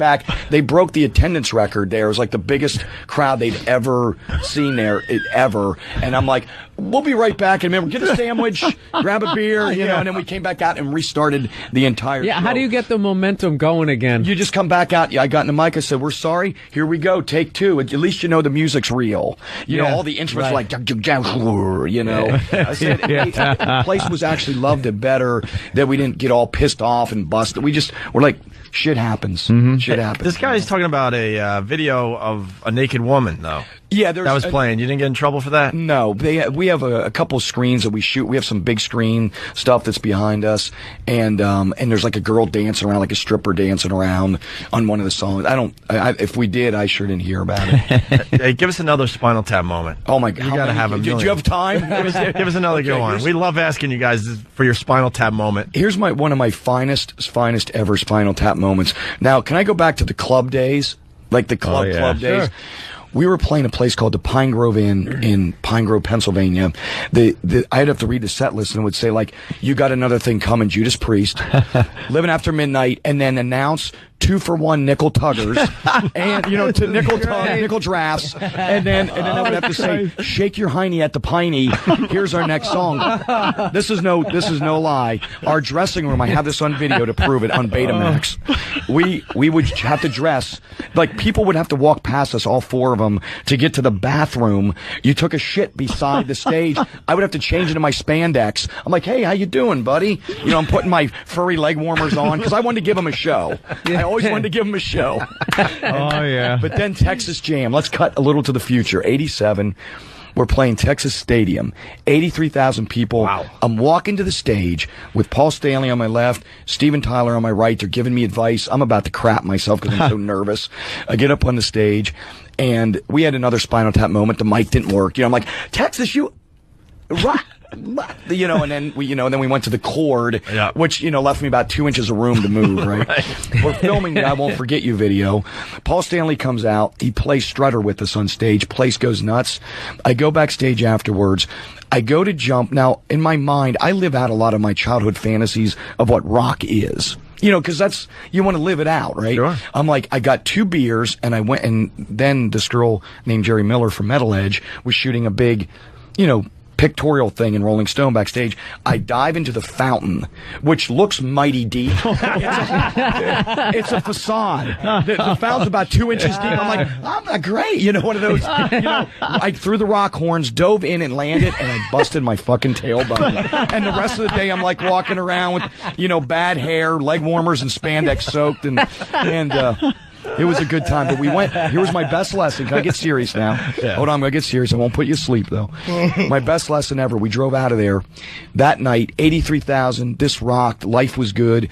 We get to Carl's Corner, Texas. And we're at a truck stop, and I just left the place with people going insane. And this was the best moment of my life. There wasn't one person there knew or gave a shit who we were. And it was the best lesson. I said, you know what? All fame is fleeting. Do it for the right reason. Enjoy making music, and don't bust your tailbone in a facade pool or fountain anymore. But it was a great lesson. Good lesson learned. What advice does Steven Tyler give you before you go out in front of 80,000 people? Make sure your mic works, dude. Oh, it does. I'm sure of that. They've had people check it. Saying, I was going down. He goes, don't be nervous. Go up there, man. You guys are going to be great. And then a year later, we toured with them and did all the soccer stadiums in Europe. And he was the coolest. When you meet somebody. People. Can we bring up a topic that's really on my mind now? All right. Did you ever go and meet somebody, and I'm not going to throw anyone under the bus yet. And they just suck, dude. Can I tell you my biggest fear in life? I vowed, and I won't say who this was because it was one of my greatest idols ever, and it wasn't Robert Plant or Tyler because they were cool. I met one of my biggest idols ever, and he was such a dick, and I vowed, and now I'm like nervous, like even backstage, I'm like, oh, they're here, I'm like, find out if they're cool first, because I don't, like, in my brain, I've got the posters and the shit. I'm like... How was he a dick, though? How was he a dick? Like, what was he? Was just completely, just condescending, cocky, arrogant dick. So was he with Paul Stanley when you met him? No. It wasn't Gene. Believe it or not, you guys are going to laugh. Hey, we were kind of disappointed with Gene from time to time on our show. I know you have been, and I've listened. Believe me, I'm a listener. So you listen to our show? We've had great times with Gene's, and we've had awful times. Good times with Gene. But I love Gene now. I had a big run-in with him, and I trashed him on the air, and a fan actually... That had nothing to do with it, though. Well, no, this was after, and I trashed him, and I was he was hosting an event that I was a judge on in front of 3,000 people, and this little maniac fan came up and confronted Gene for not taking a photo with me, so he hugged me in front of 3,000 people. Really homoerotic, but I mean, it did kind of bring it all home and make it okay. No, but here's the thing. What you're saying is weird, and let me talk about Gene for 1 minute. Gene, to me, in my career, I've been lucky because he's always been, Poison has always said, we never tried to hide the fact I'm a Kiss fan. Like, I was never like, oh, I've never heard of them before. We just happen to have a couple songs that, are fun like theirs, So we just address who and what we like, right? And he's always been cool, and he was great. You're going to laugh. He's a good magician. Like he can actually do all these tricks, and I had my daughters out on the road. I have 2 daughters, and I had them out on the road, and he's doing all these coin tricks. I'm like, this is a surreal moment. I'm backstage with Gene, figuring there's going to be this, drugs and joints, and all of a sudden he's doing like magic tricks, and he was really good at it. I mean, it was doing funny. I got your nose in the back of a tour bus. He's you're thinking there's sex, drugs. We're back there figuring out old card tricks. Yeah. No, but he doesn't really drink or do drugs. Do you know Kiss? That. Yeah, he does nothing. You know Kiss, right? Yeah. Okay, I would like you to help me. I have to meet Ace Frehley. More than I have to meet anybody. I have to meet Ace Frehley. I think I can help you do We had him on the show. Not when I was here. He's the only guy in Kiss I've had in my life, Long Island. Right. I never met Ace Frehley, and I hear he's just a fucking problem wherever he goes. Yeah, but you know what? What's great about Ace is every time I've ever been around him, and especially in his drinking days, he's sort of surreal because it's like he's cool. I mean, every time I've been around, he's like cool, stumbly, and then he's kind of neurotic and stumble, but he is what he is. Do you know what I mean? I hope I'm saying I got the right. bit, Jimmy. What? How much you're willing to pay?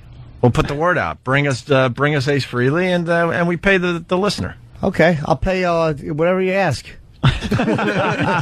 Exactly.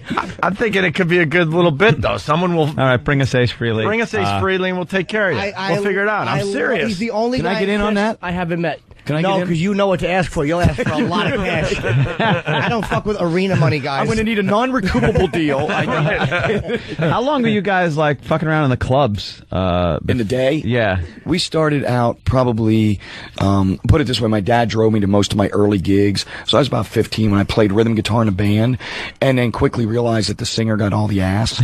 So I quickly bought the PA system. I got a job. That's how Bob's everybody gets in the band. The singer buys the PA, This and is then the way they you get do in. gear. This Yeah. is the funniest story ever. The way bands are invented in Pennsylvania, it had nothing to do with your skill level. It had to do with what equipment. Of course. If you bought a bass, that's what you, meaning if you sucked at it, but you owned a bass rig, you were the bass player. Meaning it was the drummer, there'd be like 4 drummers show up, and whoever the singer was, because the PA was the most expensive. Yeah. So I went out and got a job, and I said, I got to be the singer because I'm not getting any action back here as the rhythm guitar player.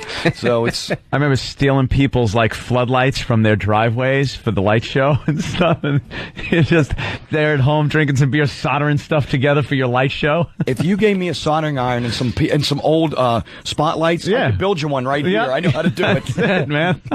Hey, when that whole '80s thing was starting, you guys like survived as far as like when the whole like LA glam scene and everything kind of died.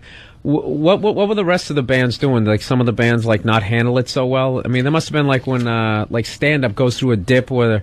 I used to talk to like 80s comedians, and they would talk about how, you know, there was a club on every corner, and then all of a sudden it just died. Oh, yeah, you must know some people that think it just happens. didn't make the cut. Yeah, you know what happens, I think, to a lot of them, like I said before, they got bitter for all the wrong reasons, because you can't... You know how that saying is don't hate the player, hate the game? Yeah. It's the game you're in. I don't think any genre was meant, like I never went in there and said that music is going to end, this will be this for the rest of our lives. Right. We went in there just enjoying every day doing what we're doing. You just ride it out. And when things changed, I think what happened is some of them embraced it, Bon Jovi, Def Leppard, ourselves, where we were just, I don't want to fool anybody, I just play hard rock music. Right. Like I'm not going to trick anybody. I think a lot of the bands got real bitter about what happened was, and I'm not kidding you, we got a phone call, and I won't say from what network, telling us they were no longer, the year before we had the #1 video, like #1 all time, beating out Faith No More. All of a sudden, we handed them a video. They're like, we're really not playing your style of music anymore. That was Video Network from the 80s. Early 90s. Wow. I don't want to mention any names. Wow. But I'm just saying, when they told us that, this was the phone call we got. We're not playing this anymore. When I say they turned their back, they didn't turn their back, they turned their back. Fuck Nickelodeon. Yes, that's exactly what I said. That's the last time I'll go down to Nickelodeon and do my dog and pony show for them. Wow, man, that's something. It was that's that gotta quick, be though, like, huh? Yeah, it was pretty quick, and we knew it, but we just went on with Native Tongue and ended up having a very successful record. And I think we've been fortunate. Again, I want to throw out to the fans. I think they realize with our band that I'm a fan of music, and when I go on stage, they know that I'm out there with them. I've never gone on there with the idea that I think I'm greater. Even though I do like to throw a great after party, we were talking about that. But I never go on with the attitude that I'm better than this. I just feel like Rocklahoma was a great example of one of the best rock days. I mean, everyone out there, 40, 50,000 people just partying and having the time of their life. It was great. I have to ask this too, because everyone knows you dated Pam Anderson. I heard she used to carry a photo of your penis. Photo? I forced her to. Was it a photo? Was it a photo, or was it on her phone? It wasn't we weren't real big. We didn't have a lot of phone technology in the early, 95, 96 era, right? Some technology, but we still had the big click-em. Remember that? It was like the Motorola, it's like... With the antenna, though. Yeah, but you were rocking it, man. I'm cool. Hold on, let me get my shoe phone out. We had a couple great pictures together, and we kept them for medicinal reasons. We would carry them with us, and I took a picture of John Holmes' dick and said, "This is me." I just glued my head on it and said, "Here you go." Early Photoshop. And I just dimmed the lights a lot. I'm like, you don't need to look at this. Hold on a minute. I did the same thing with John Holmes, but I did it with his blood test results. Wow. Boom. Wow. Wait, I messed up somehow. I did the wrong thing. They're running away from me. What did I do? Show him his dick or give him these results? I'm like, what should I do? Whatever happened to the sex tape? Did you guys squash it? We did. Well, you don't. You guys decided to squash it? You try to, and we did it because we both were in different relationships. I think had we been together, like her and Tommy were, it's not that big of a deal. Yeah. You're together. You're like, hey, comes out. It's kind of fun, cool, whatever. When you're not together and you both got kids, different relationships. And I just said, you know what? I think what pissed me off about it was that when you get threatened. Like, if I called you up and they literally threatened Pamela and I. Like, they're like, we don't give a shit what you think. Right. We will win this. We put out Pam and Tommy's. They couldn't stop that. And then when I got mad, we just went and got a federal injunction. And you don't ever really stop it. You just squish it and just try to control it. Yeah.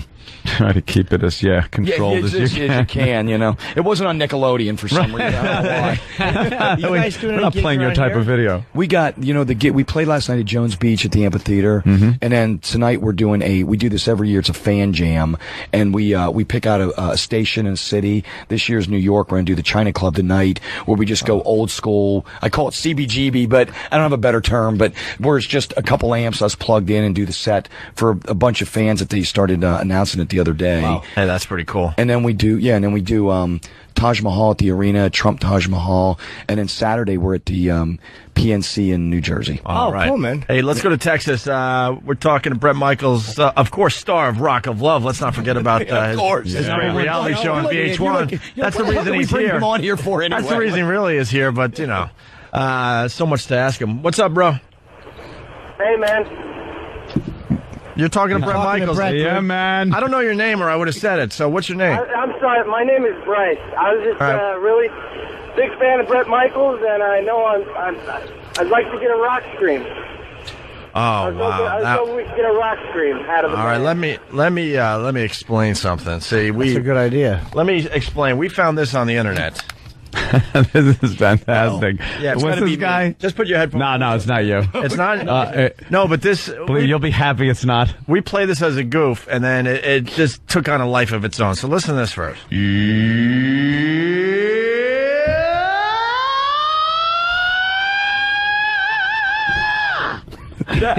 Who is that guy? It's Jim Gillette. Yeah. Teaching? Is it a lesson? We don't know what it We is. believe so. It's his rock scream. So I know the name Jim Gillette, but he teaches vocals or something. Yeah. Oh, look at that. So That's serious? yeah, we played that, and it took on a life of its own, and now we do this whole thing called Rock Scream Tuesday, and people Because try to we like imitate making that. fun of the. Do you want me to give you a good? Oh yeah. Let me just give all my excuses. I sang late. I partied late. Out of the way now. Dude, we would be flattered. Like, you don't even have to imitate that. Just do your own. Like a Paul Stanley. Whoa, whoa, whoa, whoa, whoa. You know when he does one of those. Whatever you feel like doing. Wow. That's all I got. I got nothing. I sang all night. But I love that when you go to gig and I see, because I'm just talking band stories. I'm just talking band stories. 'Cause I know how it is. Yeah. Oh, yeah. I know how it is. Band stories. When you think you're going to sound like shit. Yeah. And you're like, oh my God, I can't believe this. My voice is shot from last night. You go up on stage and you just best night of your life. Absolutely. Out there, and you have no reason why. And then there's some nights where you think you're going to kick ass and you're like, what the fuck is happening to my range? Yeah, no, it's I live that daily. I have that Spinal Tap moment. The singers just have the worst position because you don't know. It's the best position because you get all the pussy, but you don't know day to day if you're gonna. Imagine the guitarist opens up his case and is like, "Oh fuck, my guitar's smashed today." Right. Fuck. What am I gonna do? You know? And if you don't, I'll tell you what kills a singer more than anything, and this is something I fall victim to a lot, is because we enjoy a good after party, is booze, smoke, and all that stuff aside, lack of sleep will kill you. You know what I mean? Like when you don't sleep and you're just, but you get up on that stage, and some nights I go on there and I'm feeling like, man, tonight is going to be the best night ever. And then the monitors blow, something's not right, and you're like, you can't fix it. It's not like a guitar, you just turn it up, Just gotta go with it. Who's the biggest animal you ever worked with? Like rock star animal, like just like a fucking awful lifestyle you can't believe, like, like partying. And like, how are they still alive? Just exactly, like, how do you perform with the debauchery or the amount of drugs and stuff. Well, whatever system. it is. Yeah. You know what? I've quite a few. I'd probably say CC and Bobby CC and Bobby. I thought I could throw a pretty good party, but being diabetic, there's a level where I have to cut it off. Sure. Right? Where I'm like, I've had a good time. I'm having fun, but CC would do 3-nighters, and I'm telling you, I didn't know how he performed. Like, when I say don't know how he performed, he'd be sleeping 10 minutes before show, had been gacked out of his brain for like 3 days, and he would get on in Bobby, and I would be like, man, like, do you ever watch our Every Rose video where Bobby looks like like he's like, you know, he can't stand, but they could play unbelievable. Like, they would get on there and play, and I'd be like, fuck, how's he? I don't know how he's breathing, let alone. You know, he's doing the solo, and you know, and I'm like, amazing. A minute before we walked on, I thought we were have to hit him with a couple more bumps just to get him, you know, through the show. And, hey, we got to get Bret out of here, unfortunately. Damn. You know, this just hit yesterday. Brandy C from Rock of Love on VH1. This will help the show, by the way. Please. She's a porn star. I love Brandy. This just came out that Brandy C from Rock of Love on VH1 is a porn star. She goes by the name of Brittany on the website. BabyGotBoobs.com. All right. BabyGotBoobs.com. Is this her first porn, or she's been doing it for a while? I honestly don't know. Get tested. Yeah, I don't know. Why? You had fun with Brandy C or what? Talked a lot. Yeah. I like him already. No bag, no nothing. I gave her a nice smattering. No. Yeah. What's the most at one time you ever had? That right there is a rock star answer. Let me think. Yeah, I got to go back. You got to think. Hey, turn that. Jesus. Texas has been real good to me. As he thinks, there's Brandy C from Rock of Love. Can I go over there? Yeah, go ahead. Take a look-see. She's the one on the left. Get that. What do you think? Oh yeah, Brandy C's hot. Wow. There she is as a porn star, as Brittany on BabyGotBoobs.com. Yeah, she's hot. She's the one on the left if you're looking at the... She told me she'd never been with a guy before. Oh, damn you. Wow. Yeah, she's looking pretty good on there, though. I mean, she's doing all right. She's playing the fiddle. They're sharing that penis. They're so good with it. They both take the same amount of space on the sides. Yeah, they're equally sharing the penis there. No selfishness, just enjoying it. No, she's awesome. Now, is she new at this? This kind of turning me on. Is this her first? That's hilarious. Just sitting there with a dick right in the mouth. She's awesome. I love her. You sounded like she gave you a get well card or something. What a sweetheart. All right, let's. What a gal. What a gal. They're going to be yanking him out of here. So, Rock of Love, VH1, we're all hooked on the show. Bill Burr came in just to meet you because he's a big fan of the show. Thank you, as Bill. well. Absolutely. Hey, some of the things we're going to see as the show goes on. This week, most incredible, and I say this is what makes it so real. These girls, including Brandy C, were such great sports, right? But they came out. And we race motocross this week. Next week we go in, we have a big rock jam. Then we go out to the gun range, shoot. Then we play you got to check out the mud football, full contact lingerie mud. All the contests are amazing. Oh. And you could tell none of like you can't script that. I mean, it's knockdown, drag out, fist. I mean, it's good. And blown out ACLs. A lot of torn ACL. Yeah, there you go. Hey, Bret, you're really cool, man. You got to come back when the show's over because we want to get all the inside scoop. Done. Like how many girls you banged. Anytime you guys what have kind of me on, diseases you got from these broads. You know, we're going to really get that. Well, Brandy, I'm surprised. She told me I was the first guy she'd ever been with. I'm a little shocked. Aww. Maybe she wasn't. Maybe they just CGI'd a penis in there. Maybe that was actually an apple or a banana. I'm thinking that's what happened. Yeah, they just photoshopped it. I'm sure you're heartbroken. And I'm down. He's going to be crying all day. Guys, I'm going to be in a corner crying. Yeah. Over there for a while. Yes. It's Rock of Love, Sundays at 9 p.m. on VH1. And also, Poison has a new CD out called Poisoned or something that? Brand new CD, again, on Capital EMI, just called Poisoned, and a bunch of songs. We just went back and did a bunch of cover songs because we were going to do an all-original record, but me and Bobby got in a huge fist fight at Atlanta on stage at the arena, and we decided to buddy up again. He gave me stitches in my knees. You had a fist fight with a bandmate on stage? Yeah, it's on all over. Apparently, because it was at the end of the night. We walked out. We had a discrepancy over the songs we were doing. He said a few things to me. I said, "You talking to me?" Next thing I know, I had my microphone. He knocked it over. I threw it at his head by accident. Oh, shit. I missed, which sucks because I'm a good thrower. I actually can throw decent, right? I miss his head. He ducks. He takes his Warlock bass, which is the pointiest, sharpest bass ever made, and he starts to do a Peter Townsend around his head with it. And I go, he's not going to throw that thing at me. That will kill me.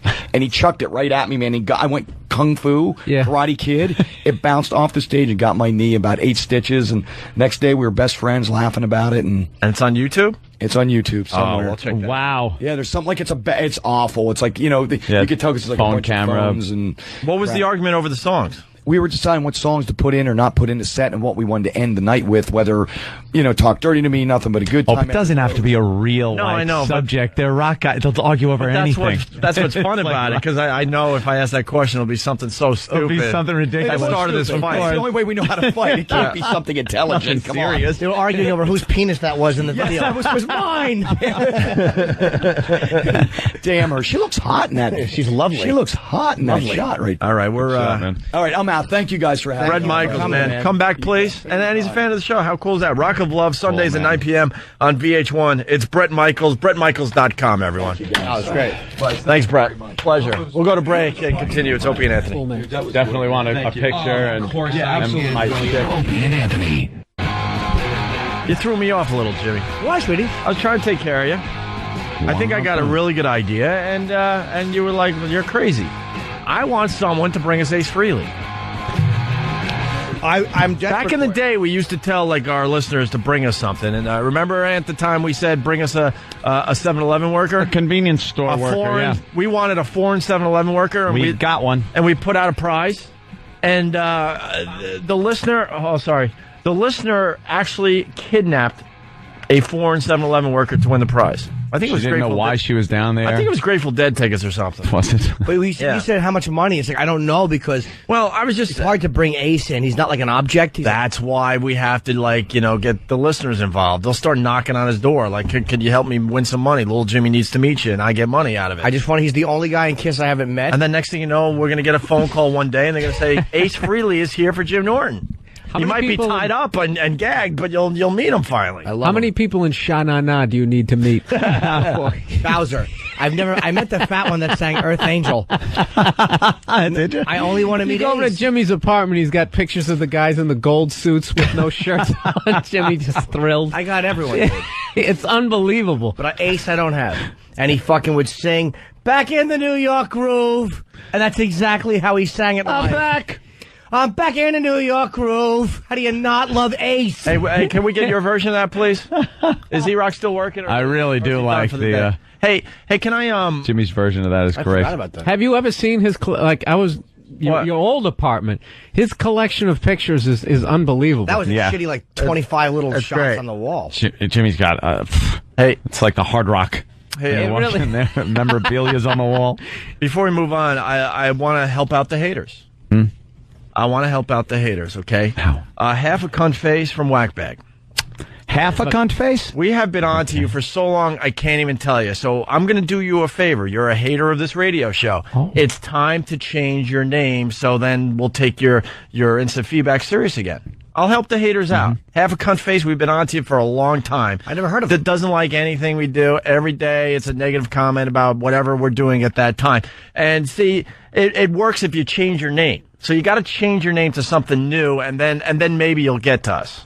I'm just going to help the haters at this point. Give him a little helping hand. Yeah, because he writes, this interview sucks. Let me know when it's done so I can tune back in and listen again. And that's right around the same instant feedback that's like Eric from North Carolina, right next to him. One of the best interviews ever. Bring Bret back soon. We love him. This was really cool. Well, blah, blah, blah. He probably liked the beginning of the show today where E-Rock was on the pole, dancing naked. That seems to probably more his style. Nude men. More people on instant feedback, exactly, are saying how great Bret Michaels was, and that was a really cool segment. So I'm going to try to start helping the haters. You can't please them all. No, I understand that. I don't want to, because I understand what they're all about, but I want to help them. Half a cunt face, we've been on to you for so fucking long. Just change your name, and then you can continue writing your name. Cunt face. Half a cunt face. Right. It's going to be full cunt. That's like half a fag. Yeah, half a cunt face. I love these guys, though. You know, we read instant feedback every day. Well, we know which ones are the haters that are just trying to get to us, whether they're a Howard Stern fan or something else is going on. So I just want to help guys like half a cunt face. We're on to you. So if you want to get back in the game where you think you're trying to get under our skin, you got to change your name at this point. All right? Here's the thing. There you go. I don't know this half a cunt face. I don't know what he does. All I care about is I like him if he knows Ace Frehley. I don't if he doesn't. I only want Ace, and I want to sing with him. We're back in the New York groove.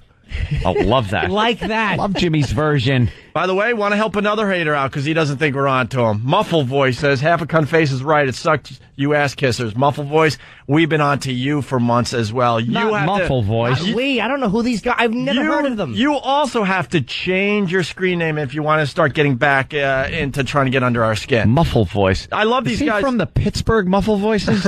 He's never heard of him. These douches, they write in and they don't think we're on to the screen names. They're on to the people that obviously don't like the show for whatever reason. They're just trying to get to us. Muffle Voice, you're one of those guys I hate as well. the show. I listen every day. No, it's way past that, Bill. These are guys that are like Howard Stern fans or some other thing is going on. So Muffle Voice, you're another one. We've been on to you for a very long time. Time to change your screen name. Okay. Does Muffle Voice know Ace Frehley? If Muffle MV, Voice knows do you know Ace? That's all I care about. How does that song go? We're back. Oh, here it is. But he actually turns to the left. And I'll play it because he turns. He rocks back and forth. Ace is always high. He's like, we're back in the New York groove. He doesn't give a fuck. He doesn't care. No, shot me. He's the fucking greatest. I'm obsessed with Ace Frehley, dude. All right, here's Jimmy doing Back in the New York groove. Oh, it's for the drums. We're back in the New York groove. We're back in the New York groove. Welcome back to the Opie and Anthony show.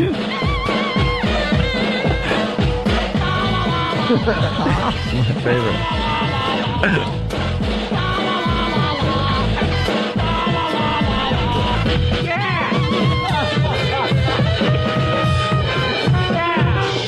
Know what's great about that, Bill? There was a drum set, set up over there, and that's Jimmy playing. That's Jimmy on the drums. And And there's there's something. Carmine Apice's drum from the Vanilla Fudge was playing on the Radio Chick show, and his drum set was there. How friggin' funny There's is something that, him about playing that. the drums? I could hear that all day long, over and over again. That's Jimmy actually like that. You know what it is? La, la, la, la. It's timeless. You don't know if it happened during ragtime or recently. It really is. Wow, yeah, transcends any era. Yeah, the joy in his voice, maybe the gay 90s. 1892, I'll go with that. The gay 90s. There's a great part in New York Groove where Ace kind of talk sings, which is basically through all of it. And he goes, here I am again, back in the city. And just to see him doing that live, it's the fucking... Yeah. You want to hug Well, he's him. not a singer. No, and he doesn't. But Ace, he didn't give a shit that he. No, he didn't care. Try to fucking fake Fucking it. Kiss. Jimmy, I wanted to interrupt you, but that's another problem some of the listeners have, and I had Ace Frehley on the phone, supposedly, and he hung up. Well, maybe he's. So maybe saying. Ace Frehley could call back. That would be great. Where's Ace? Supposedly, people are... But whoever answered the phone, oh boy. Who's answering the phone? Oh, boy. Why is Bon Jovi It was a answering the fake phone? Ace Frehley, because it said this guy claiming to be Ace Frehley. Of course it was fake. Yeah, that would have been fun, listening to the guy pretend. Maybe it was Ace Frehley. All right, let's Where's get... Bon Jovi? No, he's a rock star. I'm fucking... Not that one. I'm fucking pissed, by the way, because... Turn off phones. The Bret Michaels interview was great, and we had Ace Frehley, sorry. Where's Ace Frehley, Ope?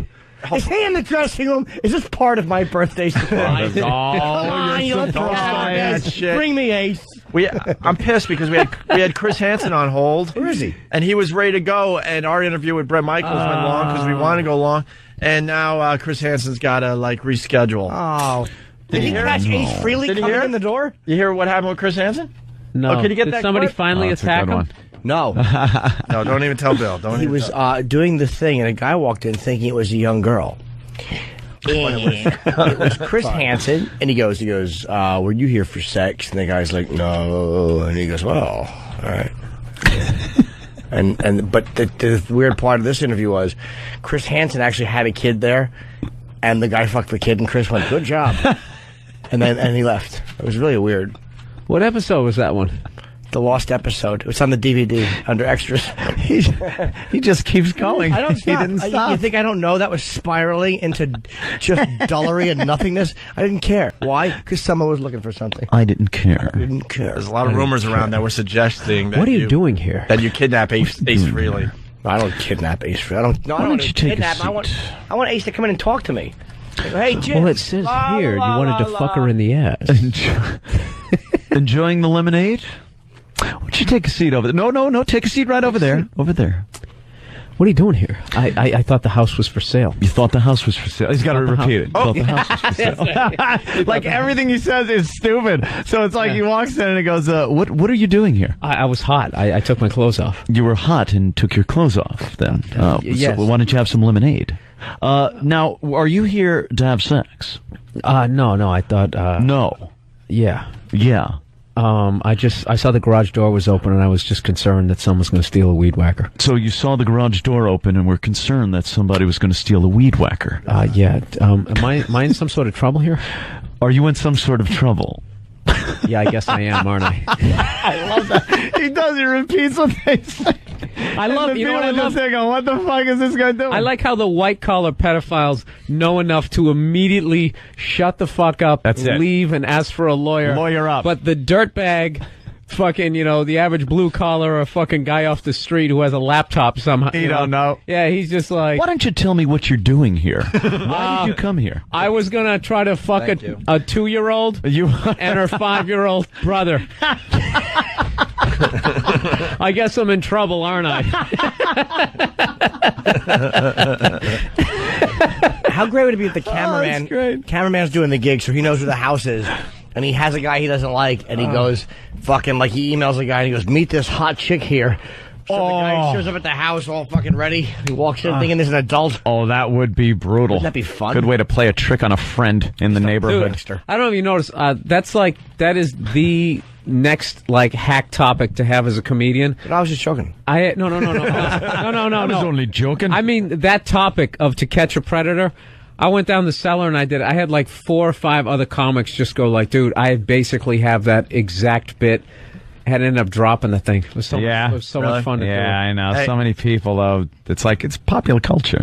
So here it is. We don't want to tell you what happened. Yeah. Bill. Okay. I want to get your reaction. Okay. So, this was a recent anticipation. This was a recent To Catch a Predator with Chris Hansen. Okay. Who has to reschedule because we kind of wanted to talk about this today. He has to reschedule. Did you dose them? What? Did you dose them? No. They're really good. I had them before. Did you bring the smoke? Can I just roll it up wherever? Yeah. Let's check it out. Let's check it out. He wants the decoy to smell the marijuana he brought. Smells good.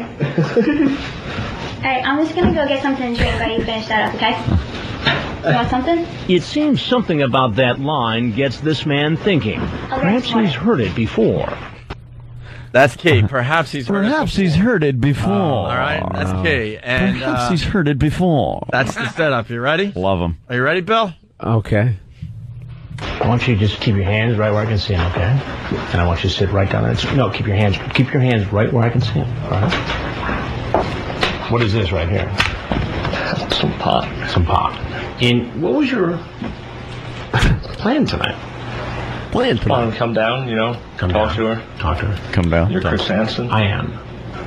Have you seen the show? You have seen it. I thought you were real funny on Opie and Anthony. Oh, you listened to me on Opie and Anthony? Can I honestly tell you something? Yeah. I almost think in the back of my mind that I almost wanted this to happen. No fucking, no way. Yeah, no way. Yeah, that's one of our fans. We've made it in pop culture, man. What a proud day for us all. What a plug. What a plug. That'll help the merger. No fucking way. Oh, you heard me on Opie and Anthony. Oh, yeah. And we got this voicemail overnight that happened, and then all our phones fucking went nuts, right? And Doug Stanhope called from in the middle of a desert somewhere on the Mexican border with this. Steven, it's Douglas Stanhope. We're drinking wine at the border here, and oh my God, some To Catch a Predator guy just mentioned O&A as though you've had this Chris Matthews. Chris Matthews, he says. Entrapment connoisseur as a guest, and this guy knows him from you guys. Oh, I would like a fight. That's such a dog program. We baited long before Perverted Justice baited, and I'll talk to you on the air or on the phone. It's dog. It's bull. you act like this. I won't talk now. I'll save it. End of message. All right, you know what's going on with our staff? Why can't we have the all the curses? We're over here at XM now. That's the only version I had was from. There should be an unbleeped version. There should be an unbleeped version. It came in unbleeped. It should be automatic that we just record. Get it on disc. All right, I'll get it. I'm not blaming you, E-Rock. I am. All right, I'll get it. Why wasn't it? Well, he's the only one in the room. I mean, why don't we have like the unbleeped version of that? I mean, we're acting like a bunch of blank holes. Right. See, how stupid does that sound on XM? So we were going to have Chris Hansen on to talk about that. Chris Hansen. Fucking Andy Walker didn't get us an updated fucking version. Some pot. What is that you got there? Some pot. Yeah, I was just gonna, see if she liked the smell of it. Like the smell of it. If you listen to that clip, now the punchline there was the fact that the guy listened to the show. But listen to when Chris Hansen, if we could play that again, because he does repeat what the guy says. It's a great little tactic. And someone's saying that's a classic police interrogation tactic. And it's got to be pointed out. First time I've ever seen Bill Burr shocked. Your mouth went. It was like, oh my your God. Your mouth went agape. It's one of yours. Like, I couldn't believe. My God. Dude, there's just nothing funny about fucking a kid. We understand that. I'm just like, it's one of ours. There you go. Said. Trust me, we didn't know what we're like. No, it just really made me think. Like at any given moment, there's like a pedophile learning about whales on the Discovery Channel. Right. Exactly. They watch TV too. They listen. They're just like us. They listen to the radio. Except for that one little tick. Bill, you've had pedophiles in your audience. That's what it comes down to, okay? You ever wonder if you've ever like sat next to or talked to like a serial killer? Oh yeah, I think shit like that all the time. Absolutely. That'd be cool. Yeah. Like in a diner, he just finishing murdered. Yeah. Like 3 people. He's getting pigs in a blanket. And you're like, hey, dude, do you mind if I get the ketchup? And they don't have it. Your hand touches it. Just murdered somebody. I'm just hoping when you die, like God, like sits you down and goes, "Wow, remember when you were 18 and you decided not to get in that car? Well, that this was going to happen." Oh yeah, that would have been a good one. This is how many times I saved your ass. Right. Or you were sitting next to a serial killer in that diner, but at the moment that he was going to kind of make his move, you decided you needed to take a leak, and he got nervous at that point and left him, moved on to another victim. Like, I would love to know how close I was to some fucked up shit. God is too busy to do that. Here's what God would do. God would walk up and go, "You know the poem Footprints?" You'd go, "Yeah." He'd go, "Know it." Learn it. That's what God does. And by the way, Bill, not only has a pedophile been in your show, but there's been somebody who has listened to your CD and enjoyed it. Why are you going to ruin? And said, "This guy is great," and then turn the thing off and said, "I got to go inside now and molest my daughter." Oh shit! Oh wow! Someone has laughed at your joke. Yes. This guy is fucking hilarious. Oh wow! Yep. I got to get in there though because she's 5 and she's been sleeping. I gotta destroy a young person's life after listening to your chuckles. Not inspired by your CD, but I mean that is the juxtaposition of us as entertainers with the public. Some great fans. That's right. And occasionally the one, I know guys, occasionally the one who will enjoy your CD and then go, "God, I have to fuck that kid." Holy shit. Yeah. It happens. That's what kind of a society we live in. You just don't know. So, Chris Hansen talks about the brownies. Yeah, listen to the repeating. It's great. I want you to just keep your hands right where I can see them, okay? And I want you to sit right down there. No, keep your hands right where I can see them. Why would the guy listen? How about this? No. What is this right here? Some pot. Some pot. And what was your plan tonight? Want to come down, talk to her. Talk to her. You're Chris Hansen. I'm Chris Hansen. Have you seen this show? You have seen it? I thought you were real funny on Opie and Anthony. Oh, you listened to me on Opie and Anthony? Can I honestly tell you something? Yeah. I almost think in the back of my mind that I almost wanted this to happen. Did you? Did you really? I bet you didn't. The guy would, it would be funny if the Chris Hansen's like, "And why are you here?" And the guy went, "I'm a cunt." I'm a cunt. I'm a cunt. I'm a cunt. Oh, you got me. Damn. Can that listener do a phone in? When they're in prison? We're trying to find him. Getting just anally destroyed. Well, of course, this is when he knew something was up. No homo! One more quick clip. Using show lines. How funny would it have been, though, if he said, "Let me, you be the guy, I'll be Chris Hansen." Yeah. So, what are you doing here? Just here to meet the girl. Oh, to meet the girl. Yeah, I thought you know, I see what she was doing. We chatted. Chatted. Yeah, I thought you were really funny on the Opie and Anthony show. Baba Booey. That wasn't a particularly good impression of Chris Hansen, but you get the picture. It was the great Karnak. Bloody diapers and a brownie. I like how Jim couldn't do the voice, but he thought if he crossed his hands like His this, hands that it would. he was going to get his essence. Well, Jim captures the essence. me, Chris Hansen, abuse you with a broom handle. Here's one last clip from that episode. What's so funny about the brownies? Right when I started brownies, I knew. You knew what? I knew I was going to be running into you. I think this is the first time we've had brownies. I'm kind of chuckling about it just because, you know, I shouldn't have. So you think it's funny? No, I don't think it's funny. I mean, it's funny how dumb I'm really turning into. Turning? No, you're there, Betty. You've turned. The journey is complete. Oh, just kind of chuckling, and then he's got to bring it all back. You think it's funny? Because he knows we're going to play the clip after he says Opie and Anthony. Right. Yeah. He did everything but say richvoss.com. That's great, man. Wouldn't it be great if the guy just went with it and he goes, "Do you think it's funny?" Yes! Yes! It's hilarious. Think about it. And then he just goes, Frunkus. Yes. You think it's funny? And then he's sitting there going, Frunkus. Frunkus. So, you just use a line. richvoss.com. Can we call Voss? Yeah. His wife is supposed to have a baby. Can somebody Wife, find out a if our baby. friend is having a baby? By the way, What's he doing with that baby? yeah, why can't we get an update? It was supposed I to asked happen for that yesterday. hours ago. Yeah. Hey, by the way, I might be onto him. I'm not sure, but I think half a cunt face is now known as Scott Smoke. Keep a vigilant eye open. I wanted to hear Jimmy playing the piano and sing, because What? there's a song that E-Rock just put up there. It said, Jimmy, also have Jim singing Beth while playing piano. Oh, is this another time, one of your This is the timeless B-side. classics? I'm good. I don't remember this. I don't either. All right, let's go.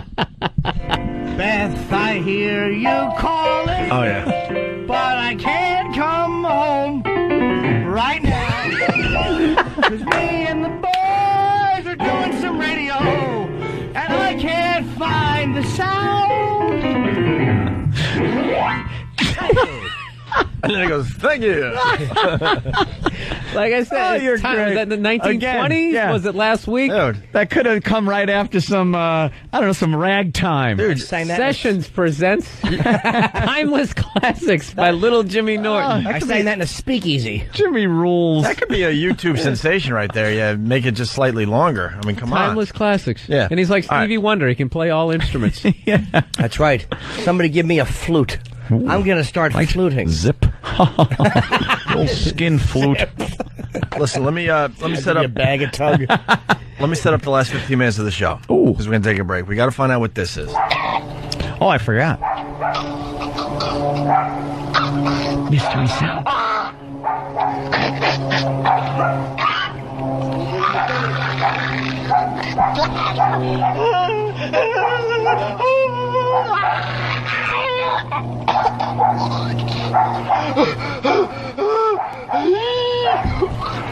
Just lost in space. Like a chimp. All right. We're going to find out what that is. We're going to find out what that is after the break. We're going to do some line of the day. I think I know what it is. Oh. It's a man reflavoring marmalade. Reflavor marmalade. Exactly. It sounds like that. Oh. That's why I've never heard The it before. dog barks. And Dogs always bark during a good marmalade reflavoring. Who doesn't know that? And right after the break. I have a lot of good guesses. I bet you do. What else? That's somebody spinning in a circle while mumbling racist epithets. Tell you. I don't think so. It is. Racial epithets. Mumbling. We're also got audio. There was a listing for a sexual assault hotline. So you call this if you've been sexually assaulted. And the phone connects you with a phone sex operator. Phone sex operator. Did you hear what I just said? Yes. Okay, good. Actually, he wasn't. I was just kind of listening to you. Yeah, it's Great one of impression. those things. I'm sure he isn't listening either when these people are talking. He's just like, you're so screwed. And we go to break with Norton doing another little ditty. No way. I remember when he commented over Hurt. Right, okay. One of the greatest cover songs of all time, Johnny Cash Might doing... be the greatest ever. Yeah, you're not going to get an argument from me. But you will from the people, though, Jimmy. I won't. It could start a whole hour of radio. I hated that cover. Oh, no. I Johnny, myself today. Yeah, well, this is what Jimmy had to say as we were trying to play Johnny Cash's version of Hurt. I know what that sound is, by the way. What? It's a man shooing an invalid. Shoot them. Yes, you just hammer it right into their dumb feet because they can't feel nothing, no how. Here you go, fucking turnip legs. Now beat it. My shoes don't come off. Shut up, you fucking burden. Go sit in the corner like you normally do. Fucking collapsible legged silly goose. Take your fucking folding tent legs and hit the bricks. I'll take those fucking nurse shoes and I nailed them right to your dumb feet. You can't even get naked. You have to fucking bathe with your asshole in the tub and your legs hanging out of it so your tootsies don't get wet. What's better than shooing an invalid? He can't even kick at you. He's trying to punch his leg to get some kind of a fucking, like a reaction from his legs to kick out. He doesn't want to be shooed. It's embarrassing because you nail the shoe on all crooked. It's all askew. It looks silly. Holy shit. Shut your face, fucking spaghetti feet. Atrophied dumb legs. What's better than that? Fucking guy in a chair with pencil-thin legs because they have no muscles. They don't get a workout. Guess you're fucking. He's got arms like fucking like Roger Clemens.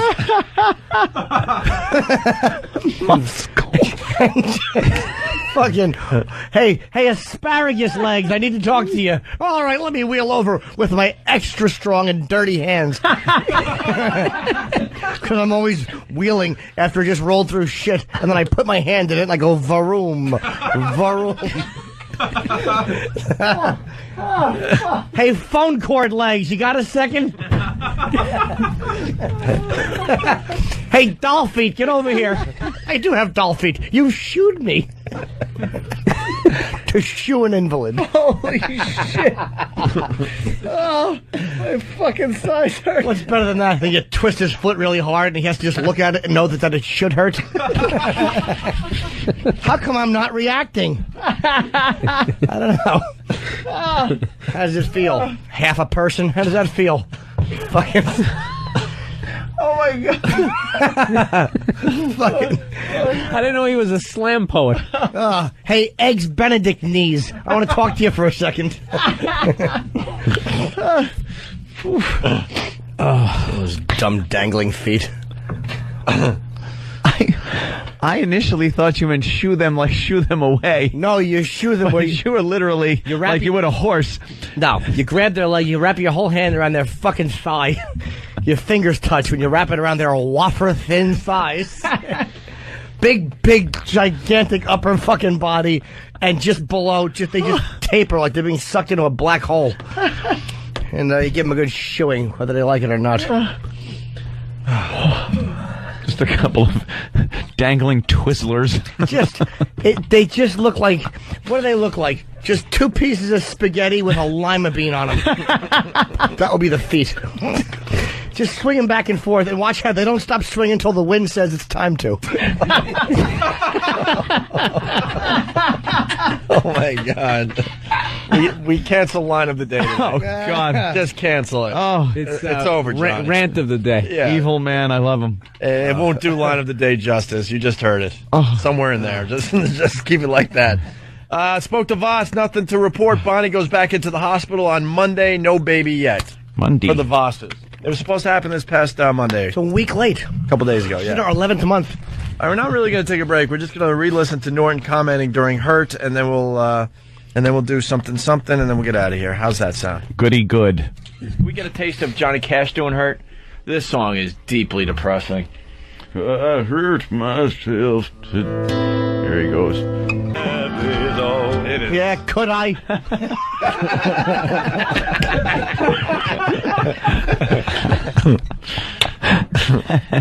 Eric, what were you saying to me off air, buddy? I could not hear you. Yeah, hold on. Eddie. What, E-Rock? Dandy. It was just one of Jimmy's lines I thought was really funny. I didn't know you said something about a shoe. What line? He said, hey, turnip legs, come here. And the guy saying, I can't, my shoes don't come off. Thank you. You know what you are? He's the fucking spick and span of humor. He just comes in and cleans a line fucking like a buzzard. Of all funniness. You're the humor buzzard. Wow. There's fucking meat on a line. He comes in there and he picks all the humor right off it. You couldn't have made that less funny. I'm stunned. High fly ball. He moves his mic. It's way back. It may be playable. Can't get a play. It's gone. A home run. Oh, he caught it. He caught it at the wall. I thought sure he was unable to reach it. Shut your goddamn pie hole. You know, why don't we just go home? Thanks, E-Rock. I'm a fucking idiot. Yeah. I'm a fucking idiot. I'm a fucking idiot. I'm a fucking idiot. Fucking idiot. Fucking idiot. Fucking idiot. Just let rain. Oh, I'll never say a line again. Just let rain. I have a little crushed brain. Just let rain. That's why they call me Dandy Walker. Just let rain. Oh, E-Rock. Are you sulking? Good thing he can hide behind those monitors. Jim Norton will be signing books at the Barnes & Noble in Long Island on Old Country Road tomorrow at 7:30 in Carl Place. Chocolate rain. Just let rain. Anyone who has old ventriloquist doll legs need not come.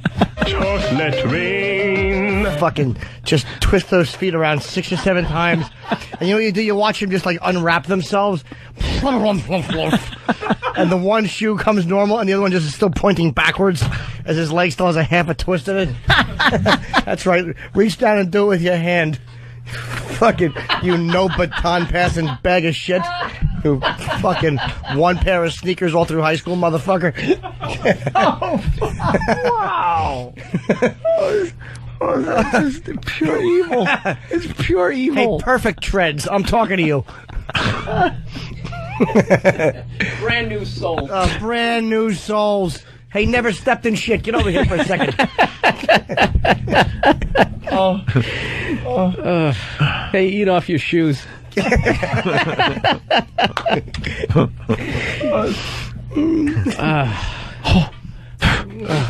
is so evil. So funny. Just cut him off. Fucking. One last thing to do? Yeah. Years. Okay. 1866. This was the call Karen Carter's daughter made Sunday night. She starts getting this horrible look on her face. Scared. So Carter listened herself. I had to be dialing the wrong number. Hey there, hot stuff. I've been waiting for your call.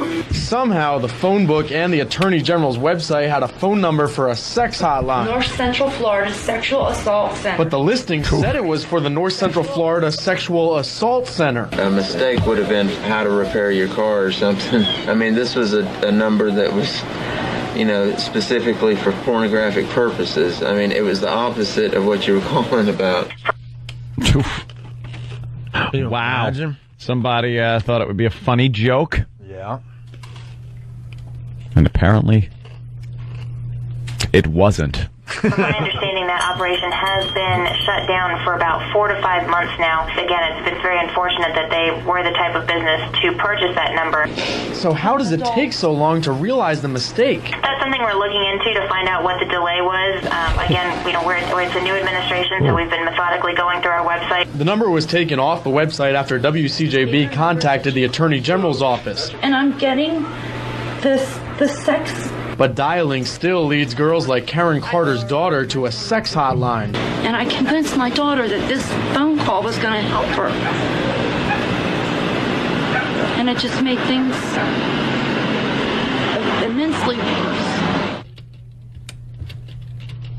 Could they at least get the people off the street when they talk about the worst moment of their life? Yeah, get them inside so we get good acoustics.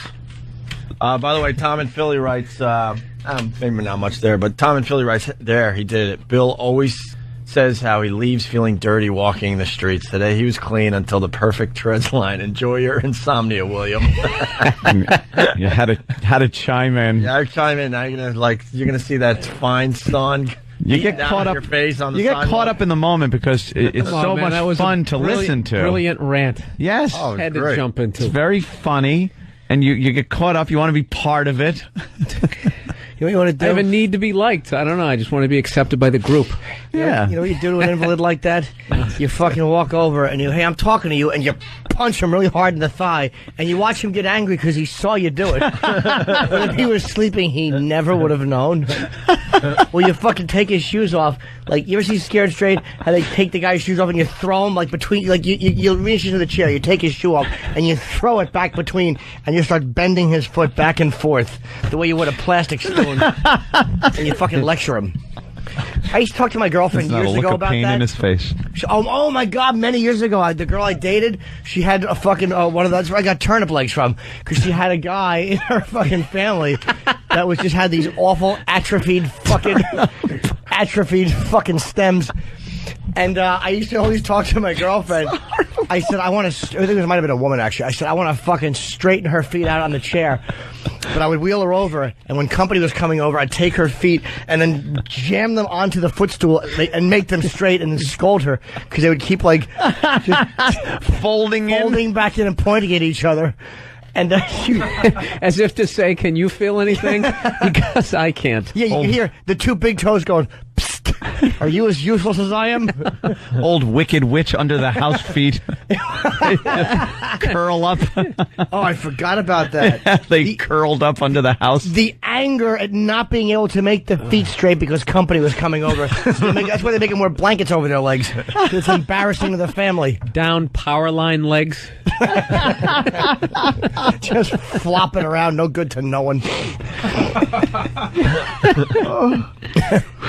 Wow. I think that's a good place to end this. Jimmy Norton. We're not going to do Ladies anything and gentlemen, better than happy that. endings on sale. Hey, yeah, tomorrow night. Hey, by the way, we found 15 minutes. We found the Carplace. MySpace of that guy that got caught on To Catch a Predator. He's got a MySpace? And supposedly it has some great stuff on there, like... Is he a fan of the show? This is a quote from his MySpace. Just get a unicycle. It's the pedophile's Corvette. Now, who would say something Is like this that? real? This is really his MySpace account? Come on. No way. Come on. Wouldn't you, would if you were say busted, something? wouldn't you just clear all that out? Like, wouldn't you do a mass cleaning of your MySpace page? Wait, but there's a video of Jimmy. Is that a Jim Norton video? No. Right there. Jim's like, no. I'm right there. Not a part of this on any That's level. Fez. That's Fez? Oh, it's Fez? Okay, then now it makes sense. Please tell me this guy's one of those message board people. Oh, that'd be great. Who I'd like to meet? Matt Damon, Ron Bennington, Mike Rowe, Fez, Watley, Eastside Dave, Bill Burr. Oh, boy. Oh, jeez. Tom Cruise, Bruce Lee, Jason Kidd, Martin Scorsese, and James Gum. Any women? No. Any pictures of that kid from I See Dead People? Is this where? Yeah, this is the kid. Haley Joel. Oh, that's him. Yeah, right? that's definitely him. Write down his name for me. Can you do that? And I'm gonna find out who he is. The needle tears a hole. The only thing that's real. What are you doing? Looking at his photos. Oh, okay. Oh, look at his photos. What's he got? Oh, What's he got here? Let's see. What's he got? Do I see a kid? The face of a pedophile. Oh, He has sexual predator facial hair yeah. in that first picture. Oh boy, he's got a Red Sox jersey on. Bill. How do I know this guy's a hater? I just can fucking smell it. Can you? Yep. You can smell it? Oh, please, God, let him be someone that doesn't like me. Please let him be going to jail for kid touching. Oh. Would that please me? All right. He's going to have to resign as president of the Dakota fan club. No, he won't. He should be reinstated immediately. He's sincere. Dakota fan club. You're going to have to resign. Yes. Resign. Yeah. We might have Ace Frehley back. Resign. Oh, my God, we got Ace? Ace, what's up, buddy? Hey, what's going on, guys? Ace. Ace is a fan of this show? No. That was Ace. That wasn't Ace. Hi, Ace.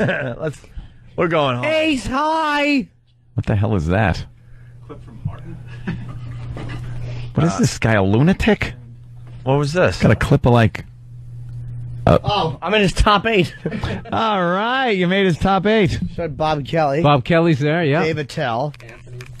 I am. Ron and Fez show. Ron and Fez. Right. I'm not there. I'm in the clear. Anthony is. Oh, my God. Great. And little Amanda. Little Amanda. Where's little Amanda? Oh my God. Does he have a kid?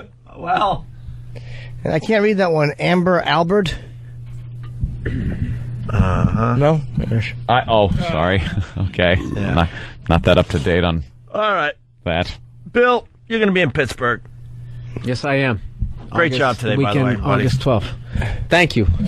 August 12th, that weekend? That weekend, yeah. At the Improv in Yes, Pittsburgh? in Okay, Pittsburgh. Want to make sure. And BillBurr.com? Yep. BillBurr.com. Pedophiles are not welcomed. Oh, stop being such an An elitist. Why don't you tell me what's on BillBurr.com? Why don't you tell everybody what's on there? Well, I mean, I got some photos up there. Photos. Yeah, I got yeah. Have a message board and message board. Yeah, you have to sign in. Sign in. I just wanted to know if like the internet was for sale or anything. For sale. Yeah, you're here for sex. Your website is for sex with young children. I guess I'm in a lot of trouble, aren't I? Yes, you are. But you're free to go. To the police, the 5 police that are going to grind their knees into your neck. Yeah, I know, I could just leave. You haven't seen the show, have you? Now comes the fun part. This is like the part where Alan Funt used to come out and say, smile, you're on candid camera. Except police officers thrust their knees into the back of your neck. And then you're taken away, embarrassing family, friends, losing your job. Happy? Have a brownie. Some lemonade. My favorite one was that doctor. Did you ever see the doctor? Oh, God, where he threw his beeper, his cell phone down. His sunglasses. He took them off of his head, and he just goes, God damn it. I'm in so much trouble now. You don't understand. He started crying. Yeah. What about, do you see the rabbi literally having a nervous breakdown, just going like, the only way to have your diaphragm move the way his was to be caught trying to fuck a child on camera. You can't breathe like that. It was. I've never seen it. And he's just like, he was so distraught. I almost felt bad for him because I kept forgetting that he was there to, I think pedophiles use like children's testicles, like those stress balls.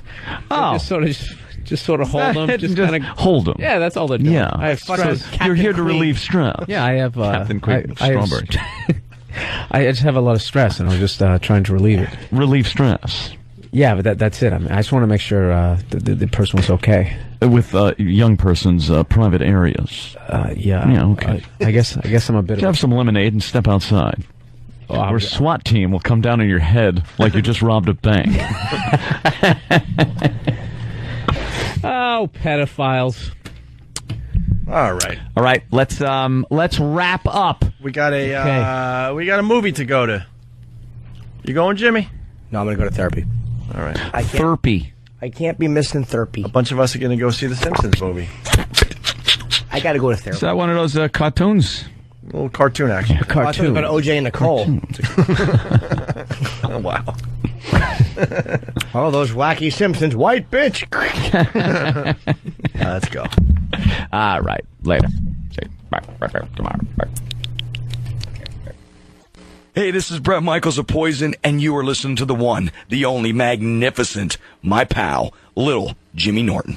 I love Lil Jimmy.